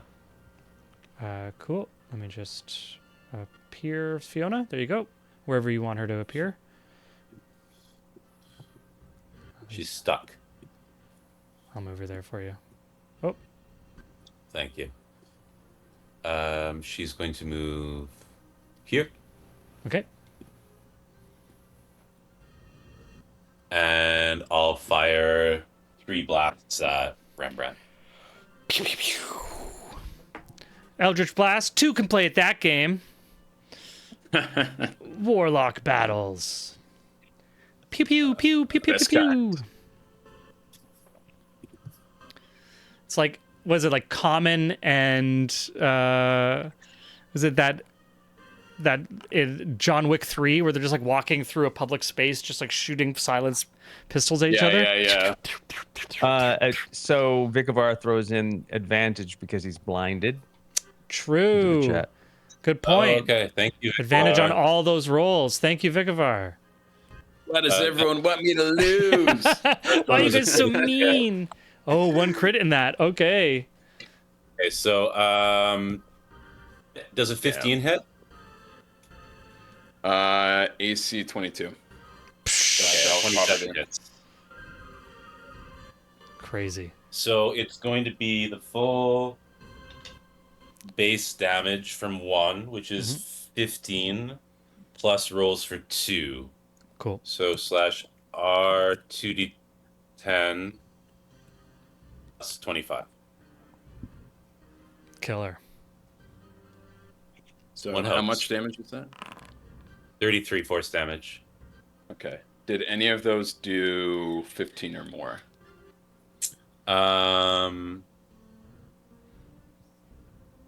One would have, right? Yeah, the crit would One have. did 15. One did 15, yeah. Okay. I will use Karmic Reflection as a reaction. Reduce the damage equal to character level, so I'll reduce that one by 15. What is Karmic Reflection? It's a vow of poverty. Once per long rest, when you take damage, reduce the damage by the amount equal to your character level. Yo. Crazy. Okay, so it's 33 minus 15. So 60. Yeah. 16, 17, 18? 18. Yeah. Okay, 18 force damage. And you're Pow. gonna have Yeah, to make you'll have to make your concentration saves True, again. concentration Yes, save. three times. Yeah. Fuck. Only No, twice. hit twice. Only Hit twice. twice. That's Oh, from just twice? Vicavar. Okay. Vicavar's keeping you honest. And it's over going to here on be the- And DC one you reduced to 0 damage, so 10. it wouldn't even be. It's 10, or it's 10 is the minimum concentration DC. But he didn't take damage. He reduced 15 damage to 0 damage. Oh, good point. Oh, So no, no, it's- because the second. Sorry. Yeah, no, we're good. Both do damage. Yeah, The yeah. 15 is bonus. Yeah, okay. Yeah. So one is DC So 10, twice. the other is DC 18. Oh. I've never had so much anxiety playing D&D before. This is like it's like Bringing our this is, guests like, into the really DM hard. chair. This is great. I want to do more of this, bringing guests Yeah, in I as don't bad envy you at guys. all the layers you're having to play, man. It's crazy. It's like, oh god, I feel like I'm just being attacked by from the fucking internet's attacking me. You guys are attacking me. What is this? The world's got to get you. Get him, chat. Okay, so the first one, I assume that's the 10, is a success. Amazing. The second one's 18. Hey. I want to make sure concentration save 5e 20 because it is or half damage. Sorry. Whichever number's higher. So it's 18, half of that is 9. So it's actually both are DC 10 because it's half Both half are 10. damage. Okay. 10 or half damage, whichever's higher. Okay. Nat 20 on the second one. Okay. Keep concentration. Amazing. Pow pow.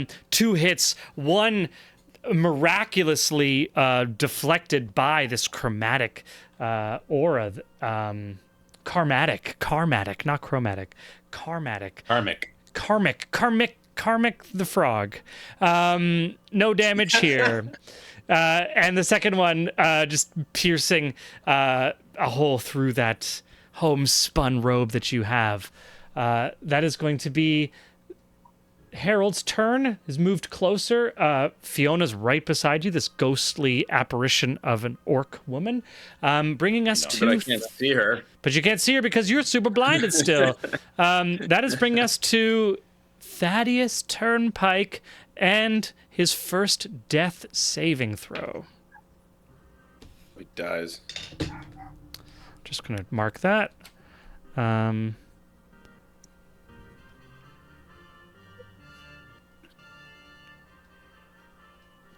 And that's going to be Aelric's turn. Oh, did you roll for that? I did. Okay, so I've taken in my surroundings, yeah, including everything. Yeah, that's what you said. Aelric, you've taken in. You are inhabiting another body. I'm not even talking to Aelric right now. I'm talking to Elric, a human veteran of the Great War who was captured as a POW, saved by the son of a future work acquaintance, grumpy old man Harold. In the escape, this ally and friend, Angus, gave his life and the lives of his men to get you out. And that's something that you carry with you every day. But one moment in that escape sticks with you, the face of Übergruppenführer Rembrandt, before you ended him. Because that face Right. is the thing that you just woke up to again, looking out of strange new eyes in this strange new body. Well, if I'm not mistaken, there is one semi-familiar thing around the hip, I guess. I don't know how we decided that thing. Shoulder strapped. As you take a moment into what's going on, looking down, you don't even see what's on your back. You're just this dragon scales, 2 medieval swords in your hands, looking shiny like from the silver screen pictures, some sort of prop weapons, but strapped to your back, a familiar form, a rifle. Yeah. Okay. I'm gonna perform a drop and swap. Hell yeah. Drop the weapons, swing up this rifle. Something about it is a little different than the forms you're used to. Not standard issue, but serviceable, familiar enough. Okay. I can see through Fiona, right? Yeah, she is incorporeal. She's a ghost. Okay. Great, I fire. Amazing. I just aim and fire. Aim and fire. Getting I don't shot know at in every exactly arrow. I don't know how this works with like number of attacks because he has the same basic build as Elric, but at a lower level than Elric. So I don't know. Yeah, you have the sheet. Let's come clean. Let's come clean into what we're working with here. Just to peel back the curtain, and Sure. I would like to peel back the curtain, explain what's going on, and then we'll take a break before we resolve this combat, because we are at about break time. But what we can do before we go to break is reveal what's going on. This was a wonderful idea of combining systems and story that we were able to go through. On Sean's suggestion. So I'll let you, Sean, kind of explain what we're experiencing. Yeah, so because there's been so much ground laid, kind of intermingling Elric and Aelric over the last, I don't know how many months of gameplay, showing up in dreams, direct communions in one shape or another, that last role that I had to Aelric to gain the knowledge of how to use the antimatter weapon based on the fact that he's got this psychic imprint fully immersed. I mean, he's got the full psychic imprint of Elric. Basically, I created the possibility for a Freaky Friday like environment where because the dominate person works on the mind, so to speak, of Elric, that the occupied mind of Elric could possibly then be not shoved aside, but just kind of like moved in front of by Elric to take over. And then we had this conversation and I offered it, and then I drew up a whole bunch of charts and I created a whole bunch of things to make it work mechanically. And then Koi rolled some stuff and I rolled some stuff, and here we are. So basically I some of the stuff I don't have access to because of a low roll on my part, but like Elric can't like fly, or he has no access to the dragon breath. He has no access to any of those types of things. But because the roll was good enough, he actually has full use of his own body, mechanisms within the construct of Elric's body. Does that make sense? So that's how it all came out. And then I basically used AI because I got in deep in the weeds and shit that I didn't know about. And I was just like, how do I do this? And it was like, you should think about this. Everything.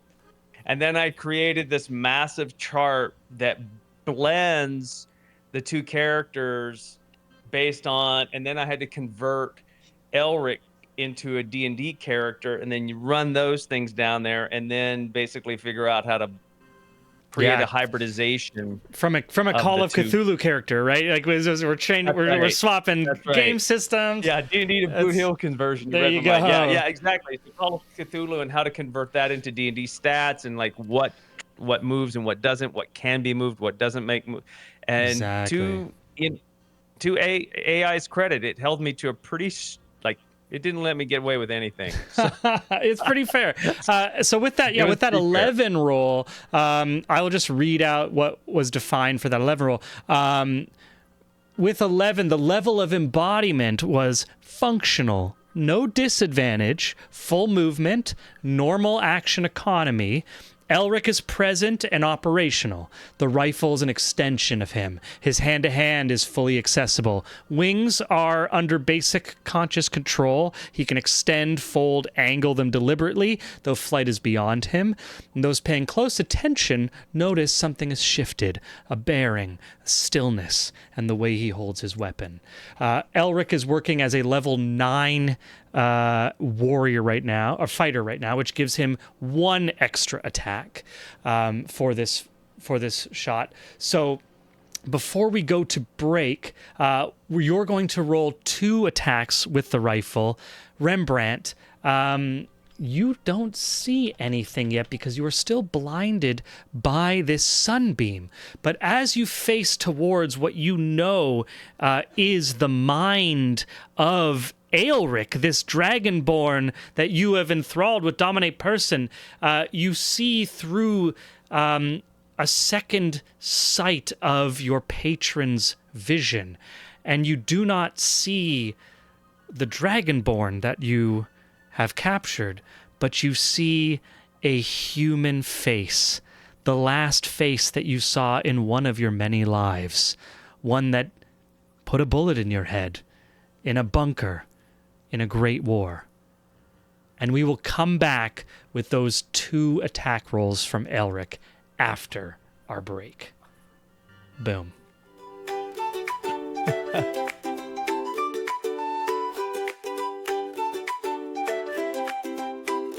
Candlewick Manor, born to nobility, Ollie dance through life with frivolity.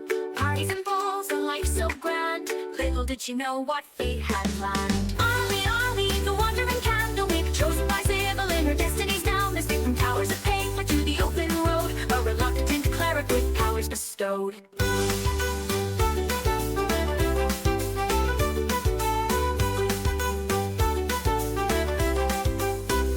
Plucked from luxury, thrust into robes, surrounded by tomes and dusty old globes. But Ollie's mind, sharp as a tack, mastered the legalese others did lack. Contracts and bylaws, she knew them all. Her litigious prowess made bureaucrats fall. In mazes of paper would she find a way to bend the rules and save the day. A holy symbol in a divine dream. Not all in the tower is as it may seem. A true cleric now with healing in hand. She'll represent the tower across the land. But Ollie sees more than meets the eye. All timelines at once, futures that fly. Past, present, future, all intertwined. Sometimes leaving the present behind. But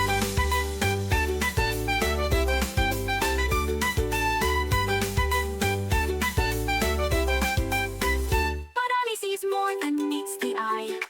All timelines at once, futures that fly. Past, present, future, all intertwined. Sometimes leaving the present behind.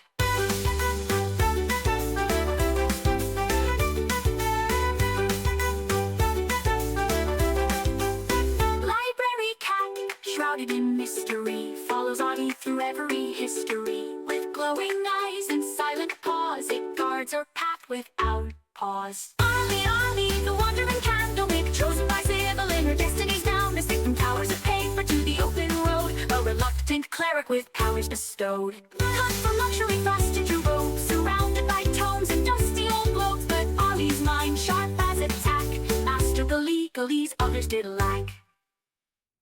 Oh, hoist up the sails, let the winds take a clip. For Thaddeus Turnpike commands his ship. For good on the waves, a sailor so bold, with magical powers and a heart of gold. Behold, Thaddeus sailed the endless sea, with little Bubo as wise as can be. Through tempest and tide, they roam far and wide. The Turnpike legacy, their unfading pride. From the mighty Turnpike line he hails, with the lineage of captains braving the gales. A sire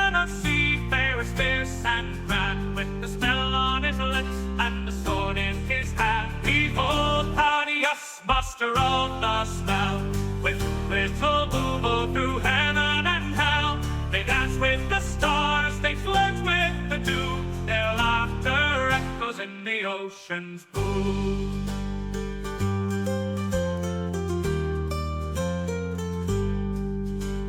An owl for his mate, little Boobo's his name. Together they soar in fortune and fame.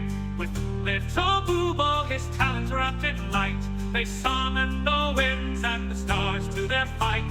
A curse of great power, a gift or a bane. Thaddeus wields it with little to fame. A rogue with a charm, a sailor with flair. He faces each curse with nary a care. Behold Thaddeus, the sea's arcane knight, with little Boobo in the pale moonlight. Through whispers of magic and the salt-laden air, the turnpike adventure none can compare.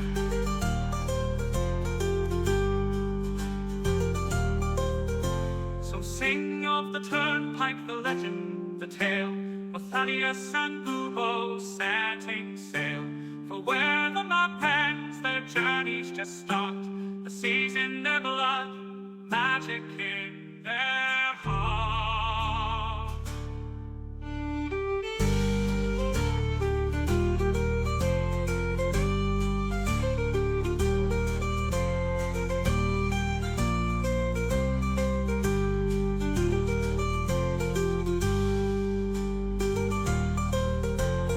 Sing of the turnpike, the legend, the tale of Thaddeus and Boobo setting sail. For where the map ends, their journeys just start.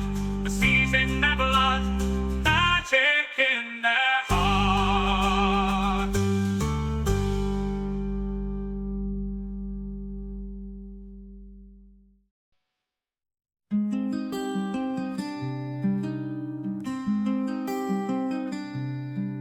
In Salamia's fields, a halfling stood tall.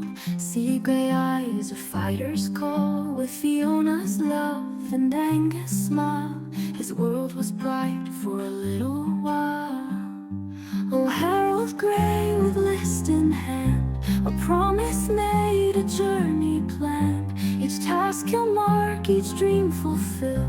For those he's lost, his heart beats still.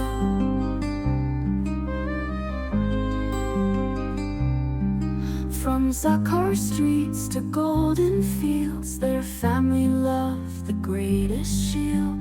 They dreamed of wonders near and far, penned on a list beneath the stars.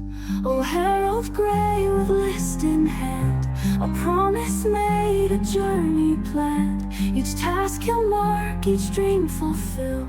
For those he's lost, his heart beats still.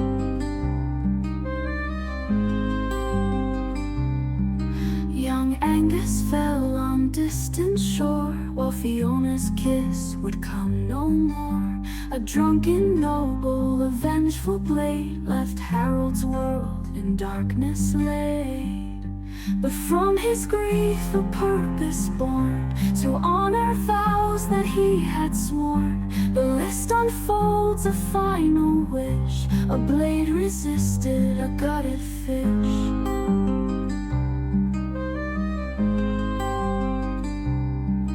Now Harold roams through joy and strife, to live for three in one short life. From mountains high to oceans deep, this solemn pledge he vowed to keep. With bowler hat and iron will, he faces each task with hard-won skill. For every deed he sees it through, he feels their love forever true. And when the final task is done, when every battle's lost and won, he'll close his eyes, his duty clear, knowing his loved ones drawing near.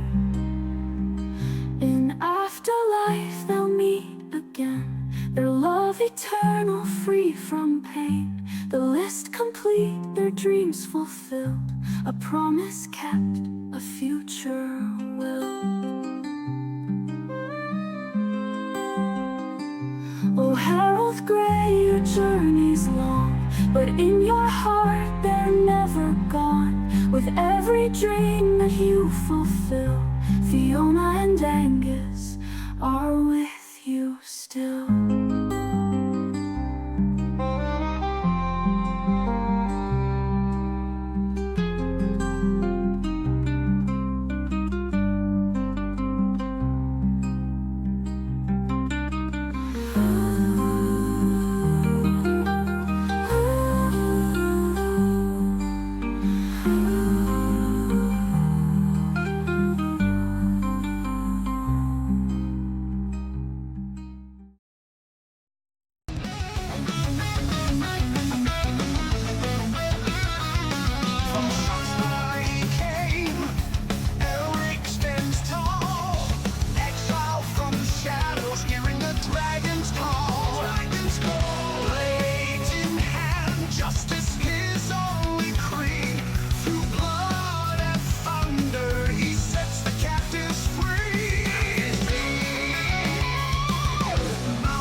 To nobility, Ollie danced through life with frivolity. Parties and balls, a life so grand. Little did she know what fate had planned. Ollie, Ollie, the wandering candlewick, chosen by Sybil in her destinies down the street from towers of paper to the open road, a reluctant cleric with powers bestowed.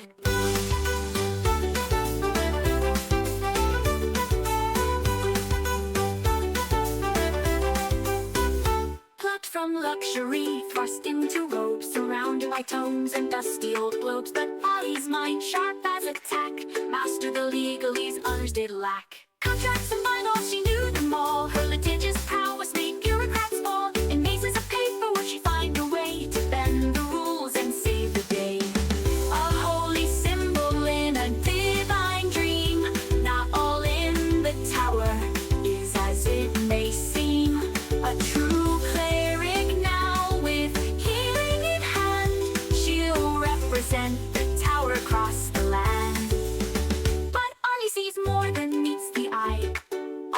timelines at once, futures that fly. Past, present, future, all intertwined. Sometimes leaving the present behind. But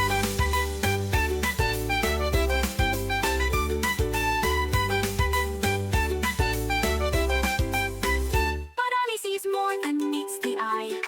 All timelines at once, futures that fly. Past, present, future, all intertwined. Sometimes leaving the present behind.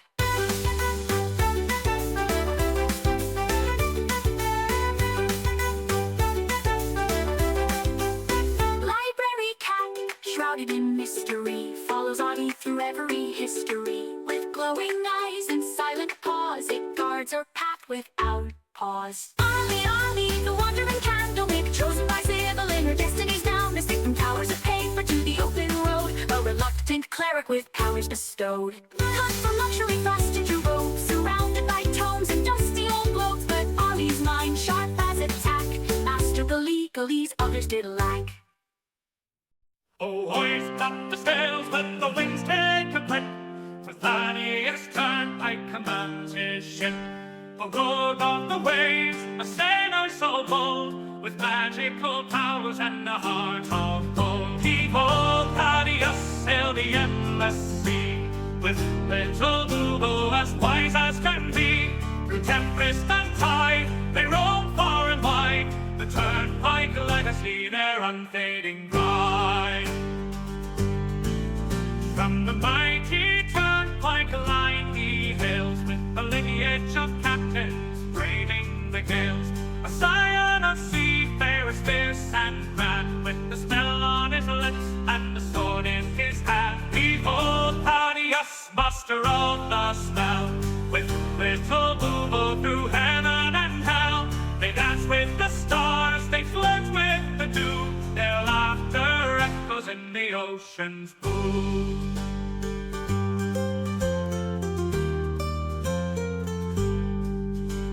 And now for his mate, little Boobo's his name. Together they soar in fortune and fame.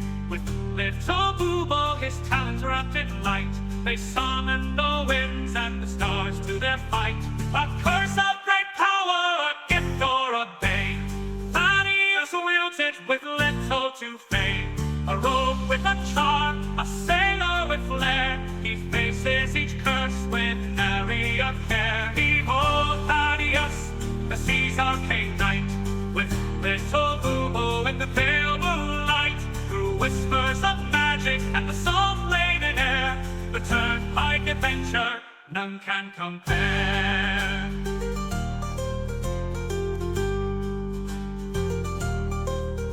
So sing of the Turnpike, the legend, the tale, of Thaddeus and Boo setting sail. For where the map ends, their journeys just start. The seas in their blood, magic in their heart.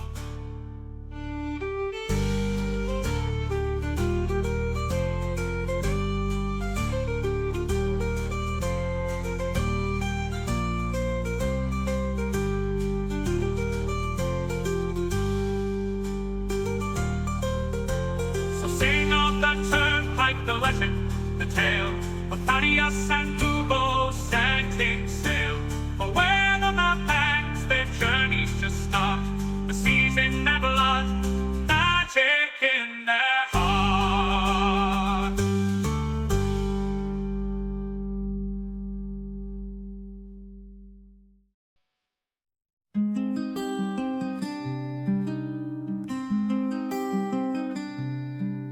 In Salamia's fields, a halfling stood tall, sea gray eyes of fighters. Can you hear me? Check 1 2. We're back. We got 2 shots to roll. As Rembrandt sees through the aided vision of his patron, while his human eyes are blinded by sunlight, a face that he recognizes. He's seen this face before, standing over him in a dark room in a great war. Okay. Rembrandt is still blinded, but for dramatic purposes, he needed to see Elric. Sure. But he is still, but character-wise, But character-wise, Rembrandt's blinded. Yes. Yes, yes. All right, here we go. Give us this roll. Woo! What do we got? That is a critical hit, my friends. Oh! Great. Great. Oh, I you love missed that. it. Oh, and I don't roll a die 20. I roll a die 6 and a die 10. Sorry. That's how I used to roll back in the day. That's how we Yeah, you guys roll. together. 4, 5, or 6. You add 10 to the die 10. That's Oh, that's I just love like a this. holdover from when I This was a is first teenager. edition rolling systems with Sean Boyd. Oh, yeah, man. When you can't make yeah, a and I have D20. advantage on these rolls too. True, because he's blinded. Hell Yeah, yeah. yeah. So you got So that's one the first crit. roll. Crit on the first Yeah. roll. So Fuck. second roll is 17. Oh wait, I get advantage on that if it doesn't hit. Does a 17 hit? You do get advantage. AC is 22. Okay, so I get advantage. So your antimatter rifle also gives you a +2. So you're Oh yeah. rolling Yeah. you're rolling +10 with this roll. Right. Okay. Oh well, then I definitely just hit then. So that'd be 13 plus 10, so 23. So Okay. Barely. Fuck. yeah. Roll 2 again hits, for 1 another crit. critical Roll hit. again. Roll your advantage to see if you crit, Oh, right? that's right. To Yeah, see yeah, if you yeah, crit. Might get 2 crits. No, Okay. Okay. that's okay. So I am not going to roll the damage on this because I only have 1 die 8 here, and it's a 6d8 damage thing. I can roll damage So for I'm you if gonna- you'd like, or Well, you I've can got do it. this. I've got this roll thing here. That's built into this, so I can Mhm. hit this. So first, the maximum damage that thing can do with a critical strike would be Shoot! Yeah. Oh my God. Okay. So 48. you are firing an antimatter rifle from the Celestial War. This deals 6d8 damage plus 5. Yeah. So So your that's maximum 53. 53 plus a roll for your critical hit. Plus the roll. So Yeah. 68 equals 53. 6d8 No, 40 plus 5. 68 would be 48, right? Okay. Plus 5, yeah. Okay, so the first roll's 53 plus 33. Jesus. 80. 56, That is 6. Okay, and tell me, what type of damage is this? It is Necrotic. necrotic damage. That's a shame, because I have Celestial Resistance as an Asimar. Resistant to Oh, radiant resistance. and necrotic. So it's only 43 damage. 44, yeah, 40. 43. Well, it was yeah. 86. So it's 40. 86, 43. So 43 damage. Yeah, Wild. That was just the first critical hit. yeah. And then the second one is 21, so another 10 points Another of damage. 10. That one had crafty rolls on And that one. correct, Vikavar. And concentration. So those are 2 concentration rolls. These are half damage. So that is going to be a DC 21 on the first concentration roll. And DC DC 21? Yes, because it's half of 43. Holy Christ. And then the other one will be a DC 10.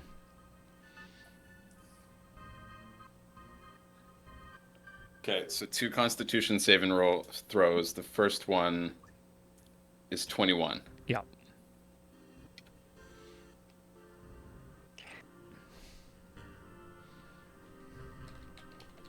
That'll pass. 18 plus my modifier. That's fine. Wow. Okay. And then the Next next one is DC 10 because it's yeah. Yeah, that's a pass as well. Wow. Oh, disadvantage. Vikavar gave you disadvantage. This guy really wants me to lose. I think it's going to be. I think knowing Vikavar, it's going to be on the higher difficulty. So that's going to be on the DC 21 On that difficulty. first 21, Yeah. yeah, he just put that in the chat. Yeah. On in both capital letters. That is still a pass. Fucking barely, though. Wow. What Barely. did you get on the It's a dice? pass. So I get my concentration. I get a plus 10 plus 2 because of sacred resistance. Damn. I rolled a 2. Rolled I a have to 2 roll and one? he's still he has to roll a 1 to fail a DC 21. That is insane. That is wild. No, at DC 10. DC 10 I have to roll. Because No, you no, said the this was second on one. this was on the DC 21 that This he was on wanted the you to DC reroll. 21 on. reroll. Oh, then that, if we were being honest, is a Mm-hmm. fail. Okay. Because it was a 2, yeah. Yeah, Okay. he put it in the chat here. He wants you to do it on the DC 21. Okay. Well, there we go. So That's the unfortunate. dominate person falls. You've taken your damage. Aelric. This is now going to be, what is your wisdom modifier? You have a +1 wisdom modifier as your current Elric. With a wisdom 12, so it's a +1 wisdom modifier. Aelric, That's right. the Dragonborn, has a wisdom modifier of +2. Right. I'm going to ask our other servant of the gods, Michael Key, to roll a d20 with +2, and Sean is going to roll a d20 +1. This is going to be as Aelric falls out of Dominate Person, there is a conflict over who is in charge of the body. I got a 4.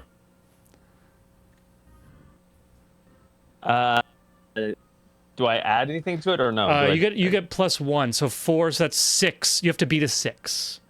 You get okay, +1. 15. Elric, what is it like when the Dominate Person spell drops? The Dragonborn psyche that has been controlled is released and free. What does Elric do to remain in control of this body?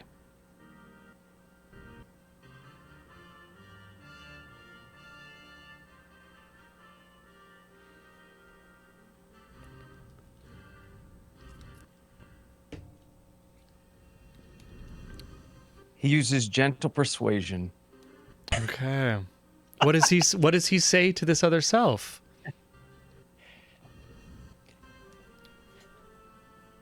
Let me finish this, and it's all yours. Wonderful. Soft mammalian rational. One soldier That's to right. another. Incredible. Yep. And Elric remains in control of the Dragonborn body. That's going to be the damage. Do you have any movement or bonus action you'd like to use, Elric? I have both. Mm-hmm. I close and share. I'm going to share the space with Fiona, if I can get my token to go. And reload as my bonus action. Nice. As your You closing are. distance. Reloading as your closing distance. Love it. That's what I have to do. I will remind you that all long-range weapons fired at melee range have disadvantage in case you want to maintain distance. Oh, well, But We'll if figure that one. if he leaves your space, you get an opportunity attack, right? So that's right. cool. That's going to be Elric's turn. Incredible. Arlie's turn. What does Arlie do? This is up to the chat. Can bring in. We have our players. Yeah. Like, she's Chase and I got- can sit as the people who everyone hates. Welcome to being a DM, Chase. This is your diet introduction. Sunbeam again. Oh my God. Okay. I think it's different when you're a player. You know, you're the DM, you expect it. When you're a player, and it's like, you know, even the DM kind of wants you to fucking lose. I would note the Sunbeam is a wonderfully efficient use of spell slots because Yeah. the best part about Sunbeam is that it is a 1 minute duration, during which point at any time you can spend an action to fire the beam again, For as free. long as you maintain concentration. Amazing. It is a lovely, lovely use of spell slots. Very helpful little spell slot. Kapam. Damage will be halved because you're resistant, and Yep. Constitution save DC 20 to determine if you are going to be blinded again. Amazing. But she's 100% on your flank right now. True. Well, she doesn't even need to roll to hit because it's just a beam. So it's an Yeah, automatic spell, hit. I know. So it's Yeah, really, like fireball. it just comes down to the save. DC 20 save, and let's roll damage. And it'll be half no matter what because he has the Azamar resistance to Celestial and Necrotic. Right, so I guess roll the save first. Or do you want to roll damage Roll the first? save first, so we'll see. All right, so it's a... I'm adding my... Just remind me one more time. I rolled a d20, and what do I add to this? The Sunbeam Constitution is... modifier. Yeah. Say again, sorry? Your Constitution modifier. Constitution, thank you. Appreciate that. No problem.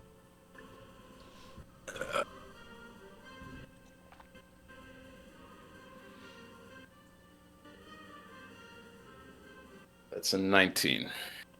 Just fails. Just fails. Amazing. Now roll the damage. This will be halved, even though you failed, it's still having the damage because of that. Much better 29 roll. damage. 14 goes through. 14 radiant damage. Poor Rembrandt. 14. I know that feeling. She's like, God, I've been dealing with these players for years now. They're too good. I thought I could stack the deck with a powerful PC. What are you talking about? We're fighting for our lives here. This one guy has totally dismantled this party. Okay, I mean, you gotta to throw a little. be fair, though, that is the entirety in which Rembrandt is built on is like social manipulation, turning characters against each other. You know, like you got to remember, like I took out Thad and I got him to take out a bunch of shit. Like it's I kinda balance things for a little bit. Yeah, Fighting That's hard. the Oh yeah, no. point. For the record, I love this build. It's crazy, Yeah. scary Oh, yeah. build. Really, really cool build. So good. Yeah. Are you still up, Rembrandt, with that am. 19 damage? I am. Still up. Yeah. Okay. Crazy. I am. I will say I am. I'm like wavering though, but I am still up. Still Hey, up. buddy, Vikavar just put something in the chats. So Was go ahead. 19 included chat. in the full save? Yeah, you said I don't know what 19 that was means. your total Constitution save, right? So Total, yeah, all Total, modifiers, yeah. everything, yeah. failed it, Yeah. but because you're an Azamar, we still do half damage for the Correct. This high level character is so Azamar. powerful. Crazy powerful. Okay. I actually played with Rembrandt in the Wednesday nights with my. I have a Past druid. version of him, yeah. Yeah, I have a druid barbarian character that I play on Wednesday nights with Eric. And for the entire little campaign we played of 4 episodes, I thought Rembrandt was a cleric, and I thought he was a good guy. And not, the player and the character were like, this guy is a cool cleric who's just helping out. And then I realized, oh, he's a warlock. And oh no, he's actually not very cool. But yeah, that character in Wednesdays is still like very pro Rembrandt. Just like, this guy, he's great.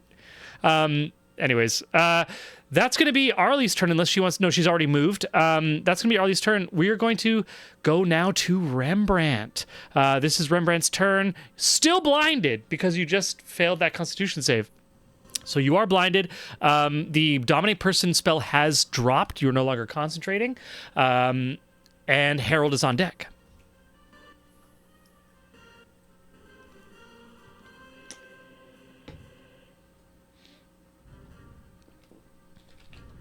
Okay. So we've got Fiona in front of me. We've got Aelric and Fiona are both standing in front of you. so I. But there's you're no way I have a blind. there's no way I have a clear shot of this. console. No, also just because of where you're standing. But you also can't see it. There's a lot of reasons. But you should definitely move out of Fiona's adjacent You should definitely Really? move. move. And I gotta imagine you're not exactly sure how you're standing with respect to where the room is right now, No. since you've been hit Um, like 25 times. okay. Been blinded for 2 turns now, yeah.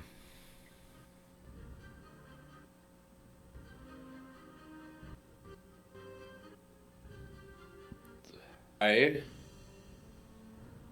think, Koi, I only have one course of action left here.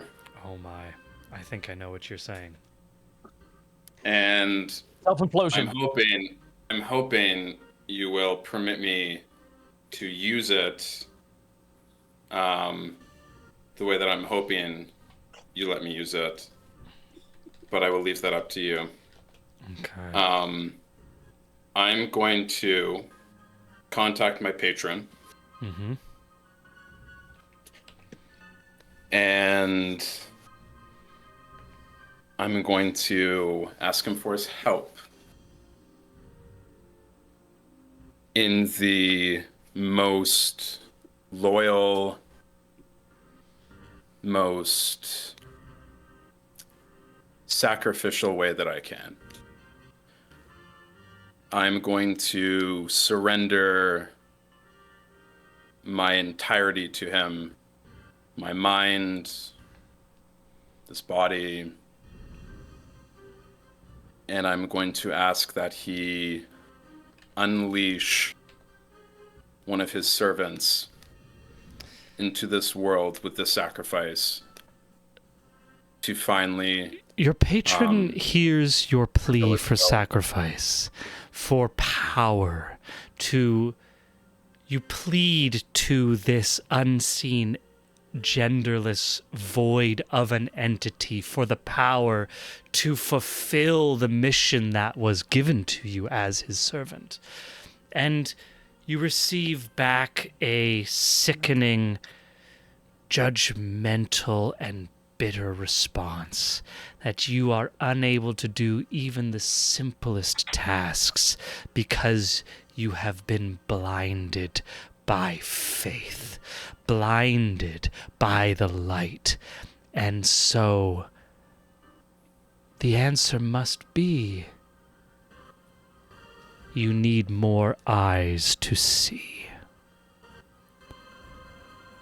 You see Rembrandt, his form begin twisting. He curls over in pain and then leans back at an uncanny arch like some sort of yoga master, head almost touching the ground, belly to the sky. His robes fall open and a seam appears on his belly like a scar, but not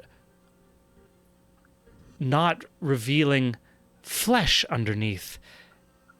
And the seam opens, and underneath it is a giant eye. And his hands open, and from his palms, eyes appear, and more limbs branch out from his body, and his legs twist up in a broken way, leaving his body floating above the ground, growing, pulsing in a disgusting manner. And with this will be your turn, Rembrandt. Okay, I was hoping it wouldn't be, but all right, if that's my whole turn, I'm that's my afraid whole this turn. is your turn. Okay, Rembrandt fair enough. is transformed into a creature with a single eye and maw, surrounded by tentacles ending in eyeballs, these stalks. You all behold a beholder.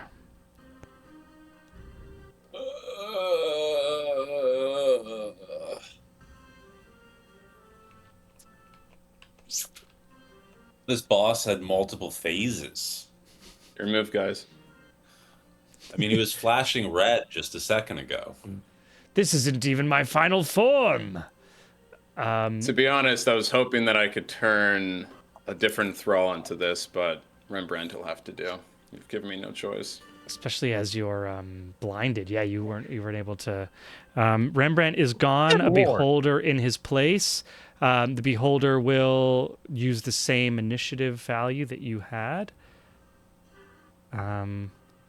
which will be. I'm just gonna update. It's just gonna be last in the initiative order. Amazing, and that is going to bring us to the top of round 10. Harold's turn. Thaddeus is on deck to roll a death saving throw, his second, followed by Aelric, or I should say Elric, And then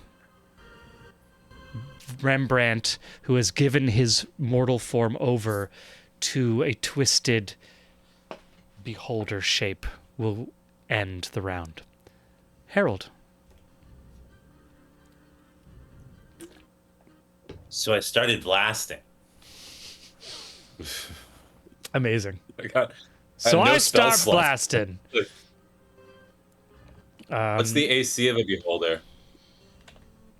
I guess we'll find out. I guess we'll find out. I'm gonna pop this into the chat just for Rembrandt to have the stats there.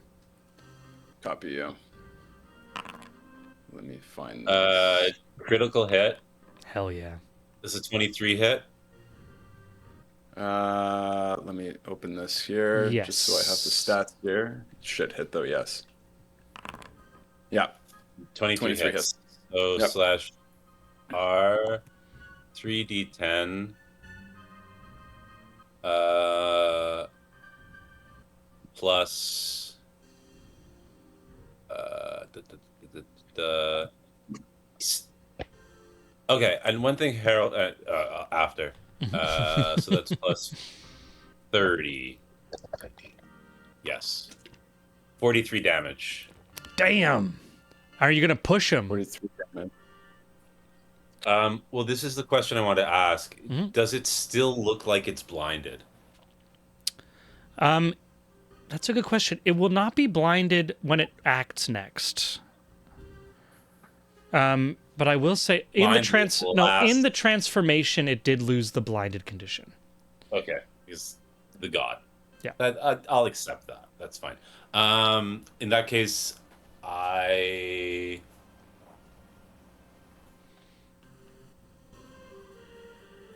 Is it flying? It's floating, and I will also say this: traits, anti-magic cone. Beholder's central eye creates an area of anti-magic, as in the anti-magic field spell, and a 150-foot cone. At the start of its turn, it can decide which way the cone is facing. So the question is, what way is that cone currently facing? That's a good question. You were last looking at guess- Elric, so I'm gonna say it's in the direction of Yeah. west. Okay. So the start of its next turn, I guess it would. Anyways, It can change where it looks. Yeah. It can change where it goes. Yeah. Okay. That disapparate. Does anti-magic field work against Echo Knight?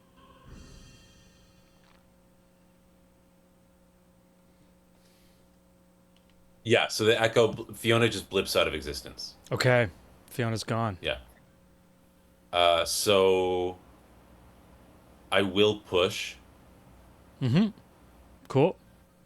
You get 3, so you can push. Is it 15 feet? 15.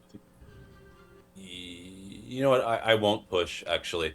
Let me know this. Which of these, like this map, I'm having trouble reading what blocks line of sight.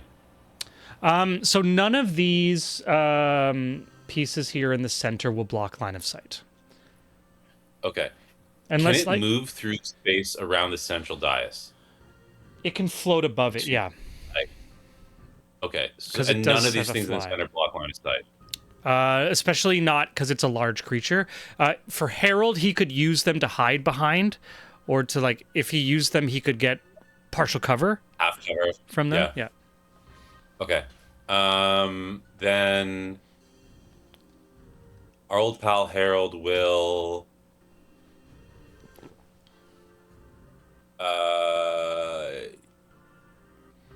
I'm just yeah. checking how much damage that was. 43 damage. 43 damage. Okay. Cool. I'm gonna kind of dash here and take cover. Cool. So you're gonna take some Yeah. half cover there. Awesome. And for my That's- bonus action, Yeah. we'll summon Fiona back, and she will position down here. Sweet. Cool. That's going to be Harold's turn. I am going to roll Thad's death saving throw. This is his second death saving throw. Okay. Okay. That's Thad's turn. Um, It is now. legendary action Yes. at the end of another creature's turn. Mm-hmm. So I can use one of these eye rays. Yes, a random one. Random one. So I guess I would roll 1d10, hey? I believe so, because there's 10 of them, right? Yeah. Yeah, so you'd roll 1d10. 7. So sleep ray. Okay. Can I choose the target? Yes.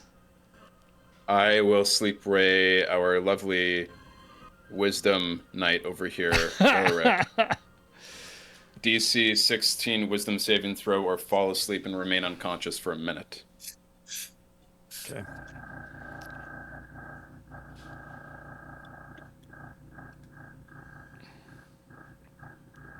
Shit.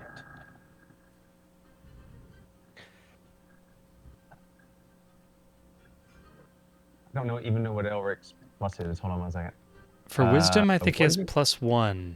+2? It says +2 on my sheet. For Elric's level 9 character? Yeah, his wisdom's 15. Is that I'm +2 looking- or +1? I'm looking at a different... 15 would be +2. 15 would be +2. Are you looking at? I'm looking at the sheet. I'm looking at the chart here. So. It's +2, buddy. If it's Cool. 15. Yeah, if it's 15. If it's 15, it's 14. +2. 14 plus 2, whatever that is. That's What is 16. the Say DC? 16. That's What is- that's is it a literally DC 16? is a DC 16, so you just hit it. Okay. Shit. You Okay. just hit it. So he succeeded or failed? He just matching the DCs. Yeah. Succeeded. Okay. Feeling your legs like buckle under this wave of fatigue, but able to fight through it. This is not the first 70-hour It's gonna be a long march night. that you've had. Whoa, this is gonna be a long night. I need a bigger boat. Amazing. And this is going to be actually, I think Arlie, I just had to put her in the right, so I put her in the wrong place. It is now Aelric's turn, followed by Arlie, followed by the Beholder. If it doesn't get killed. I think you're gonna be fine, buddy.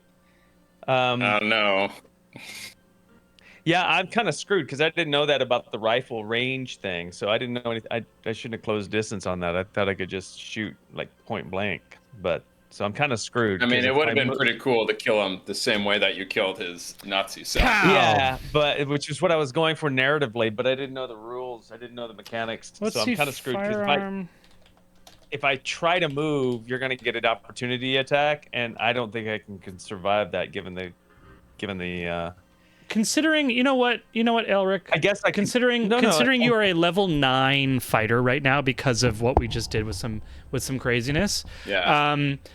Happy to give you basically the crossbow feat, which allows you to fire your weapon without disadvantage at close range. I'll also say the beholder is floating. So Oh. he should be able to, like, if it's in the air, he should be able to. Yeah. shoot I'm him. gonna say with Elric's proficiency, this counts as just a straight roll. Okay.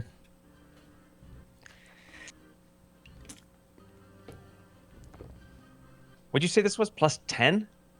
You have a plus 10 on this, I believe. Okay. Yeah. 17? 18 natural armor. Shit. Okay. Shot number 2. All right. 24. Hey, there we go. Hey. Boom. Opa.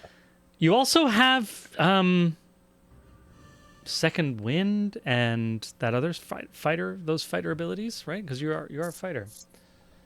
That's true. I do. And he does have the same like he Action has surge. the- That's what I'm thinking. Yeah, action surge and extra attack. But I don't know how I can't remember how The extra attack is how works. you just rolled 2. Those were your extra attack. That was your extra that's what I attack. thought. So I have action surge as well. Yeah. So damn it. It was so much easier when he was Yeah. a bipedal. Action surge would be two mammal. more. Action surge would be 2 more shots if you were to use it. Yeah. Yeah. But Straight rolls. Yeah. Yeah. Okay. Well, why not? If not now, when? 'Cause If not I may now. not be here next round. I may not be here next round, so I'm gonna be using my. I'm gonna be because I have to use my bonus action to reload after every 2 rounds, apparently, on this thing. So, can I use my bonus action in the action surge action, or Yeah. what do I need to do on that? Okay. Yeah, that's how you would use it. Yeah. You have to use a bonus action to reload, eh? I forgot. Because it's a. Yeah. Well, unless you have some other build on this antimatter rifle. Okay. I don't- 11 yeah. plus 10, 21. That hits.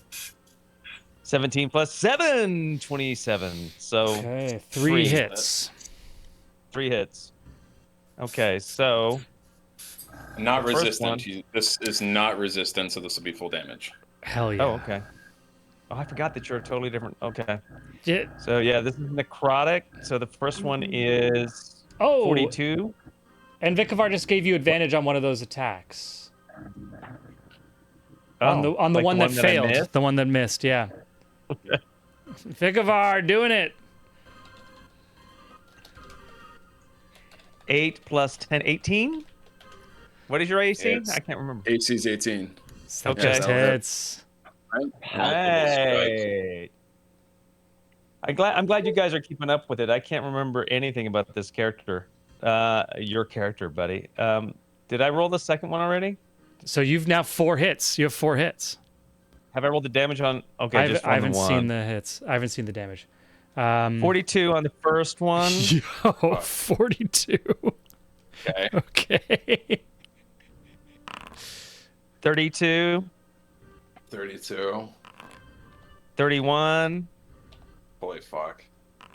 That's my Get out the 26. salami and cheese, baby. This game is over. And 26, you said? Yeah. Okay, 42, let's 32, 31, 26. 74, 105, 131 damage. Jesus. Ooh, If my numbers are the Still same, if my numbers are the same as Chase's, it is bloodied but still up. yeah. Yeah, how much? What is that, 5 or 6 health I left? have 6 Whatever it health is? points. According to my math, that's 6 HP that is a remaining. heartbreak. 6 That is a HP heartbreak. remaining. Okay. That's I just didn't- Aelric's if I didn't have to turn. Reload. So that is Aelric's You used turn. my bonus action. This is crazy. Oh no. For some reason. All right. Okay. Yeah, you have a legendary action. he has a now, buddy. legendary Legendary action now. action Yeah. All right. Random 1 of 10. Hopefully it's. Hopefully it's not a 10. Hopefully it's not a 10. We got a 2, which is almost as bad, actually. Okay. Paralyzing Paralyzing ray. Ray. Target Jesus creature must succeed DC 16 Constitution saving throw, be paralyzed for a minute. Arlie's next, so I'm going to use it on her. Okay. So Arlie has to roll a Constitution save. DC 16. Who's gonna roll for her? It is a +4 for Arlie.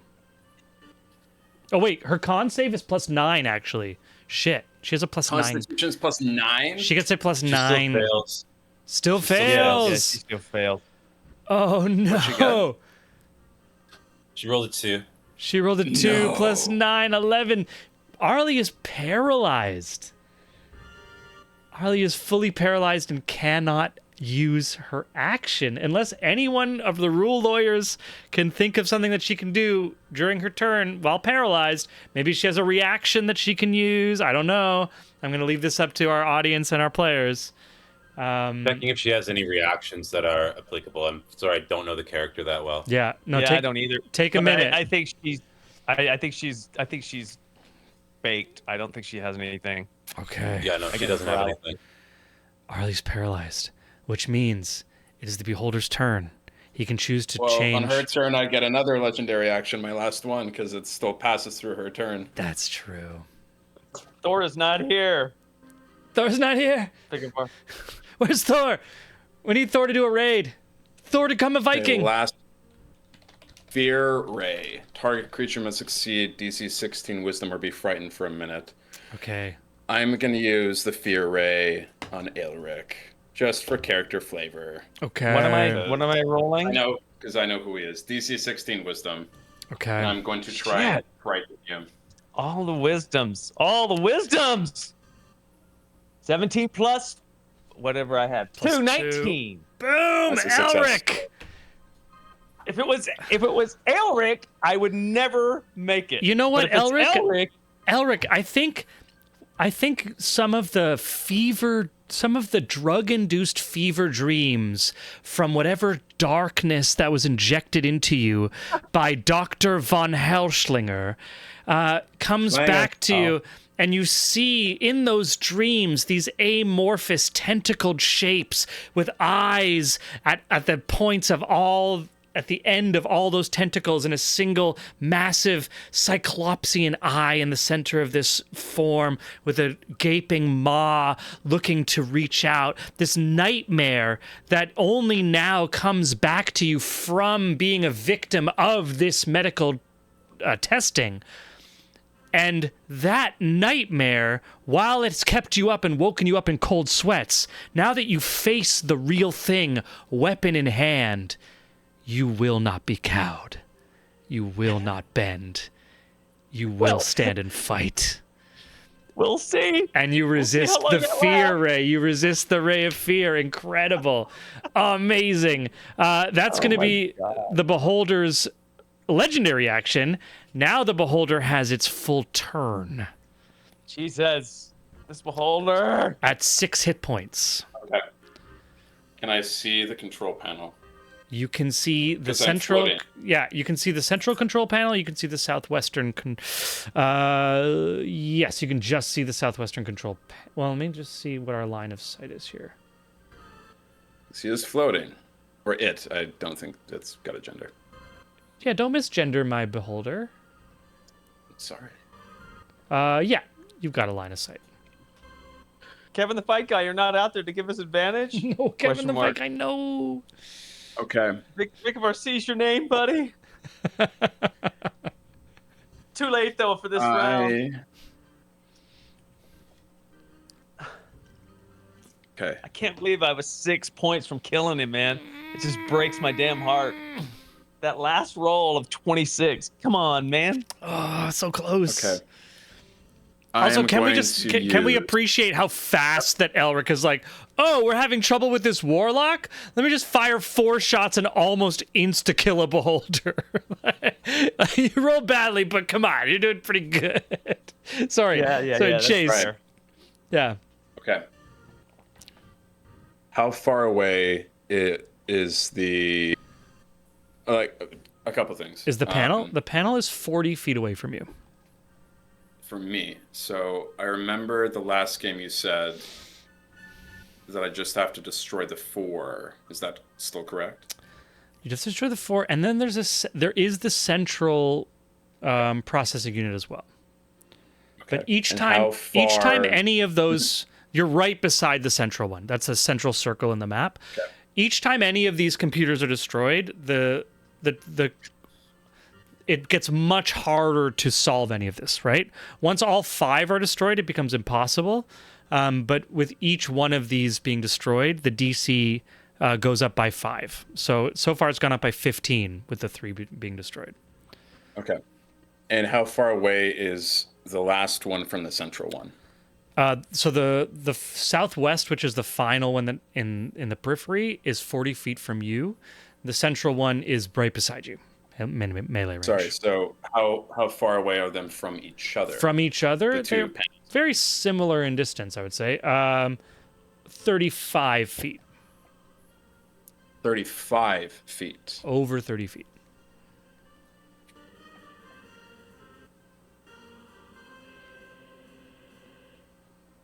Okay. Some D&D battle math going on right now.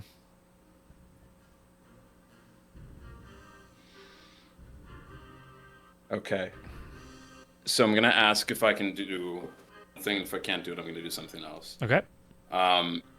Telekinetic ray. If the target creature, it's not a creature, so there's no saving throw.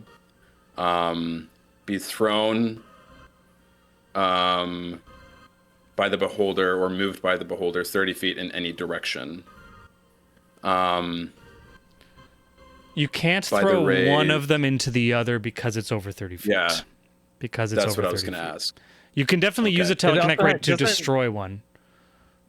Telekinesis doesn't have a weight limit also. 300-pound weight limit Well, on the target, roll. yeah, 300 pounds or less.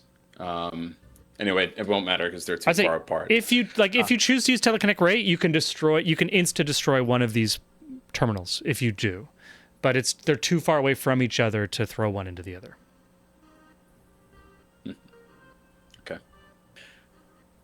I'll do this. I'm going to use disintegration ray to Oh my god. if the target, disintegrates Beholders without are a saving so throw. brutal, Behold, man. Now- you're lucky you didn't roll now- death ray or disintegrate ray on those actions. Yeah. Okay. I hate to ask this, Koi. Uh-huh. Can I not just disintegrate the center one? Yeah, for sure. And is that the last one that needs to be? So there's- is that like the main one? The central one is the main one. As long as any of the 5 stand, they have a chance. But with each one that you destroy, it's plus 5 DC. Okay. Damn, I thought I was going to get an instant. You can't solve the problem because the problem's gone. You can All right, destroy I'll do it. this then. You can destroy it instantly if you want, for sure. Yeah, but there's no difference between the main one and the other one, though. Like destroying one or the other is not going to make it harder for them. Mechanically, they offer the same opportunity. Okay. I'm going to cast Disintegration Ray on the one that's farthest away from me Okay. Yeah. and turn it to ash. Just absolutely disperses into a fine dust. And then, does my anti-magic field have any effect on the other one if I move towards it? If I turn towards it?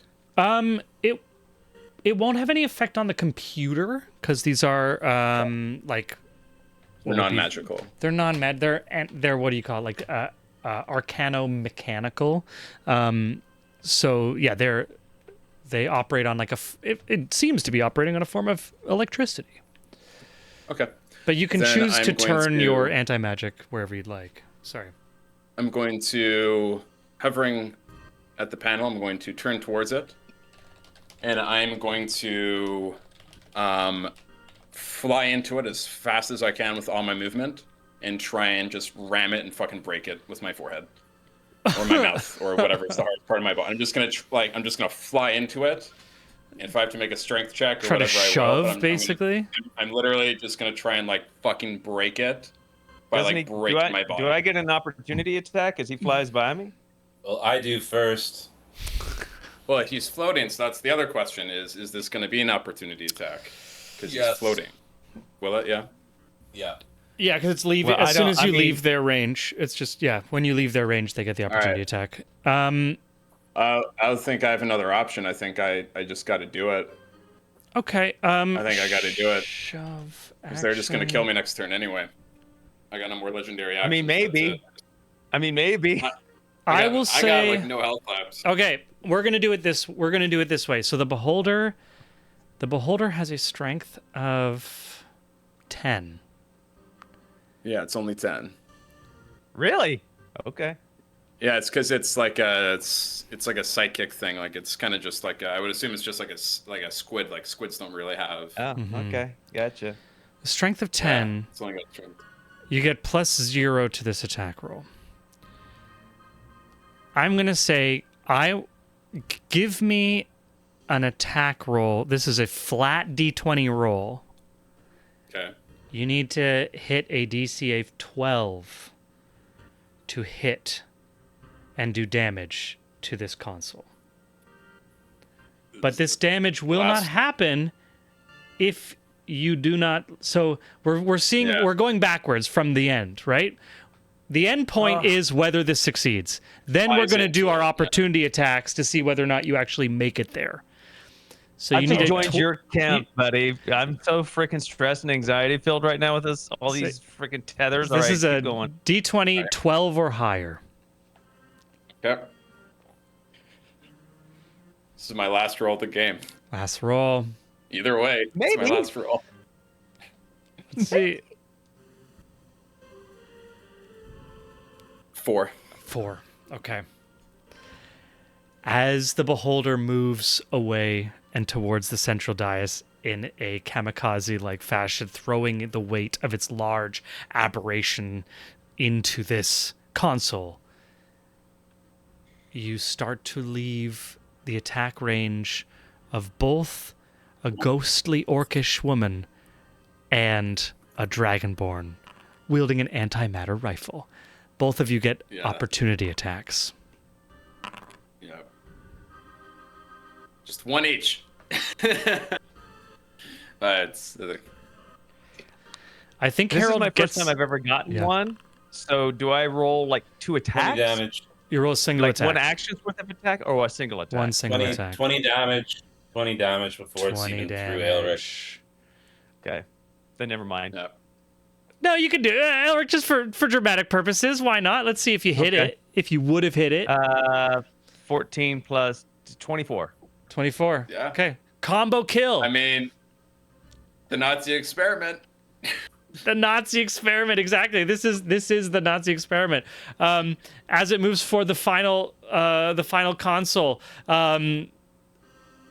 firing eldritch blasts. These are coming out of Harold's hands, or are they coming out of? You're right. It's Harold's hands. They're not coming Fiona? out of Harold's hand. Out of Harold's hands. And actually, Harold, because he's hiding on the other side, as the beholder's moving towards the console, Harold rises up to protect this last piece of arcano-mechanical technology, firing 3 arcane blasts into the beholder, which shudders and falters in its hovering as it falls to the ground in this heap of flesh. Elric Imagine stands... an octopus getting shot. An octopus thrown into the air and shot 3 times is basically what happens. Hit twice. Just twice. Elric, you stand over this pustule of an aberration in a body you don't recognize, in a world you haven't even stopped to consider. What you do know is you have a rifle in your hand, and the nightmare that was injected into you by Dr. von Hellschlinger lies dying at your feet. What do you do? You kill shot is what you do. And with that kill shot, Yeah. Put it down. and that's going to kill shot our episode for tonight. Ready, aim, and fire. Ready, aim, fire. Absolutely incredible. Thank you, Chase, so much for being a part of this. That's going to be our session for tonight. What an incredible arc. What a terrifying, terrifying build to unleash onto high-level players. Were somehow able to survive it, even with the second final form, the secret beholder form that you were able to pull out. I'm blown away. This was both, I had absolute faith in my party always, but it's always surprising to see how things turn out. You never know. Thank you everyone for playing. Thank you everyone for watching. Michael Keene, Sean Boyd, Chase Lawless, thank you so much for coming and playing with us as the evil Rembrandt. You're always welcome back to be an emissary of bad evilness. Absolutely. And dude, I just want to, before we close up, your gameplay over these episodes, just chef's kiss, man. I mean, totally bagged me as a player. Like I was nowhere near the plot on this, man. So nice job. And just the way that you used all the mechanics to your advantage, just so tasty. Our guests are always so strikingly good, man. I'm just so impressed. Well done. I just wanted to say that before you boogied out. Really easy. Thank you. Appreciate that. You Hell guys were yeah, so much man. fun to play with. Thank Yeah, you. you too, brother. Oh, it was awesome. And thank everyone for watching, for the gods for giving advantage and disadvantage, for everyone watching in some future time or place. We see you. We'll see you back soon, Thad. Only 2 death rolls, so, still possible. Oh, shit. Yeah, I forgot he's dying. Follow us and subscribe on Twitch, Instagram, YouTube, all those cool stuff. Archive episodes, and of course, Wednesday content. Eric's finishing up his first season. We're getting into some serious stuff as the Wednesday Behind the Veil fully develops into the beginning of the Celestial War, which he's been hinting at through his whole kind of campaign so far. But for tonight, my name is Coy. It's been a pleasure being your storyteller, and until next week, keep rolling those dice. Word. In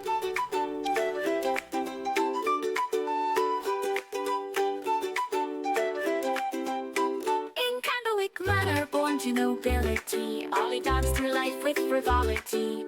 Parties and balls, a life so grand. Little did she know what fate had planned. Ollie, Ollie, the wandering Candlewick, chosen by Sybil in her destiny's down. Escape from towers of paper to the open road, a reluctant cleric with powers bestowed.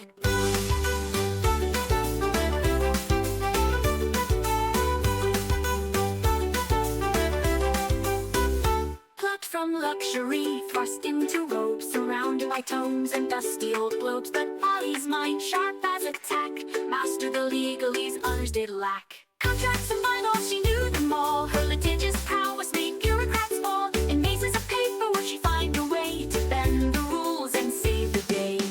A holy symbol in a divine dream. Not all in the tower is as it may seem. A true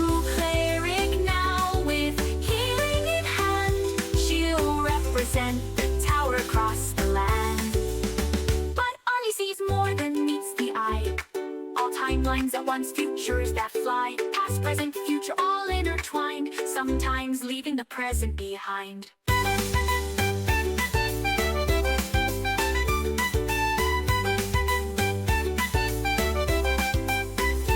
Ollie sees more than meets the eye.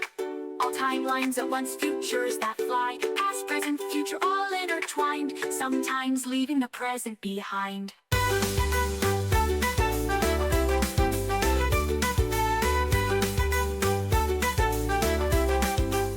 Library cat, shrouded in mystery, follows Ollie through every history. With glowing eyes and silent paws, it guards her path without pause. Ollie, Ollie, the wandering Candlewick, chosen by Sybil in her destiny's down. Escape from towers of paper to the open road, a reluctant cleric with powers bestowed. Cut from luxury, thrust into robes, surrounded by tomes and dusty old globes. But Ollie's mind, sharp as a tack, mastered the legalese others did lack. Oh, hoist up the sails, let the winds take a clip. For Thaddeus Turnpike commands his ship. A road on the waves, a sailor so bold, with magical powers and a heart of gold. Behold, Thaddeus sailed the endless sea, with little Boobo as wise as can be. Through tempest and tide, they roam far and wide, the Turnpike legacy, their unfading pride. From the mighty Turnpike line he hails, with the lineage of captains braving the gales. A scion of seafarers fierce and grand, with the smell on his lips and the sword in his hand. Behold, Thaddeus, master of the spell, with little Boobo through heaven and hell. They dance with the stars, they flirt with the dew, their laughter echoes in the ocean's pool.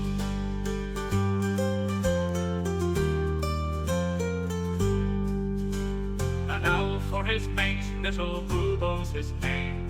Together they soar in fortune and fame. With little Boobo, his talents wrapped in light, they summon the winds and the stars to their fight.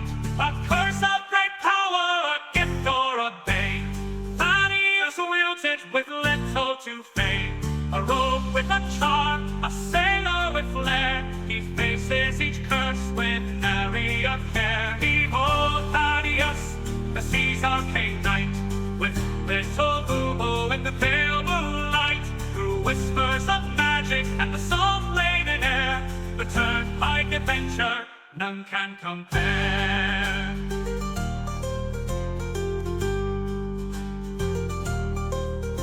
So sing of the Turnpike, the legend, the tale with Thaddeus and Bubo setting sail for where the map ends, their journeys just start.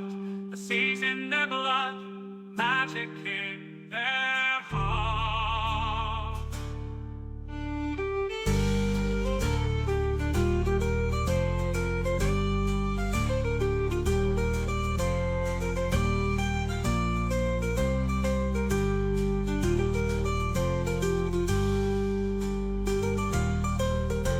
So sing of the turnpike, the legend, the tale of Thaddeus and Bubo setting sail for where the map ends, their journeys just start.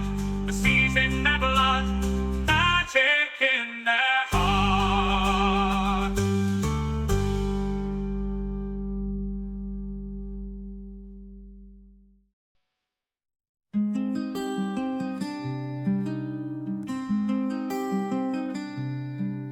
In Solania's fields a halfling stood tall, sea gray eyes, a fighter's call. With Fiona's love and Angus' smile, his world was bright for a little while.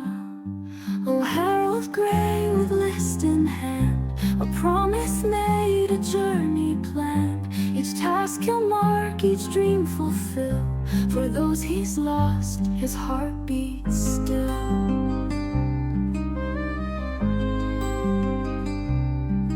From Zakar streets to golden fields, their family loved the greatest shield. They dreamed of wonders near and far, and on a list beneath the stars. Oh, Harold Grey with list in hand, a promise made, a journey planned. Each task he'll mark, each dream fulfill. For those he's lost, his heart beats still.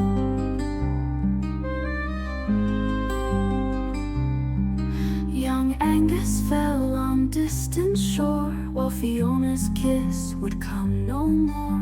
A drunken noble, a vengeful blade, left Harold's world in darkness laid.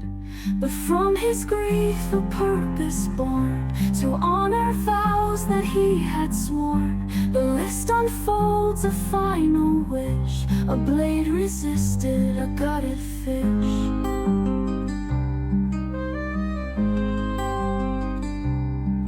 Now Harold roams through joy and strife, to live for three in one short life.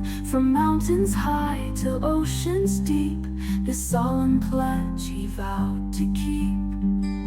With bolder hat and iron will, he faces each task with hard-won skill. For every deed he sees it through, he feels their love forever true. And when the final task is done, when every battle's lost and won, he'll close his eyes, his duty clear, knowing his loved ones drawing near. In afterlife they'll meet again, their love eternal, free from pain. The list complete, their dreams fulfilled, a promise kept, a future will. Oh, Harold Grey, your journey's long, but in your heart they're never gone. With every dream that you fulfill, Fiona and Angus are with you still.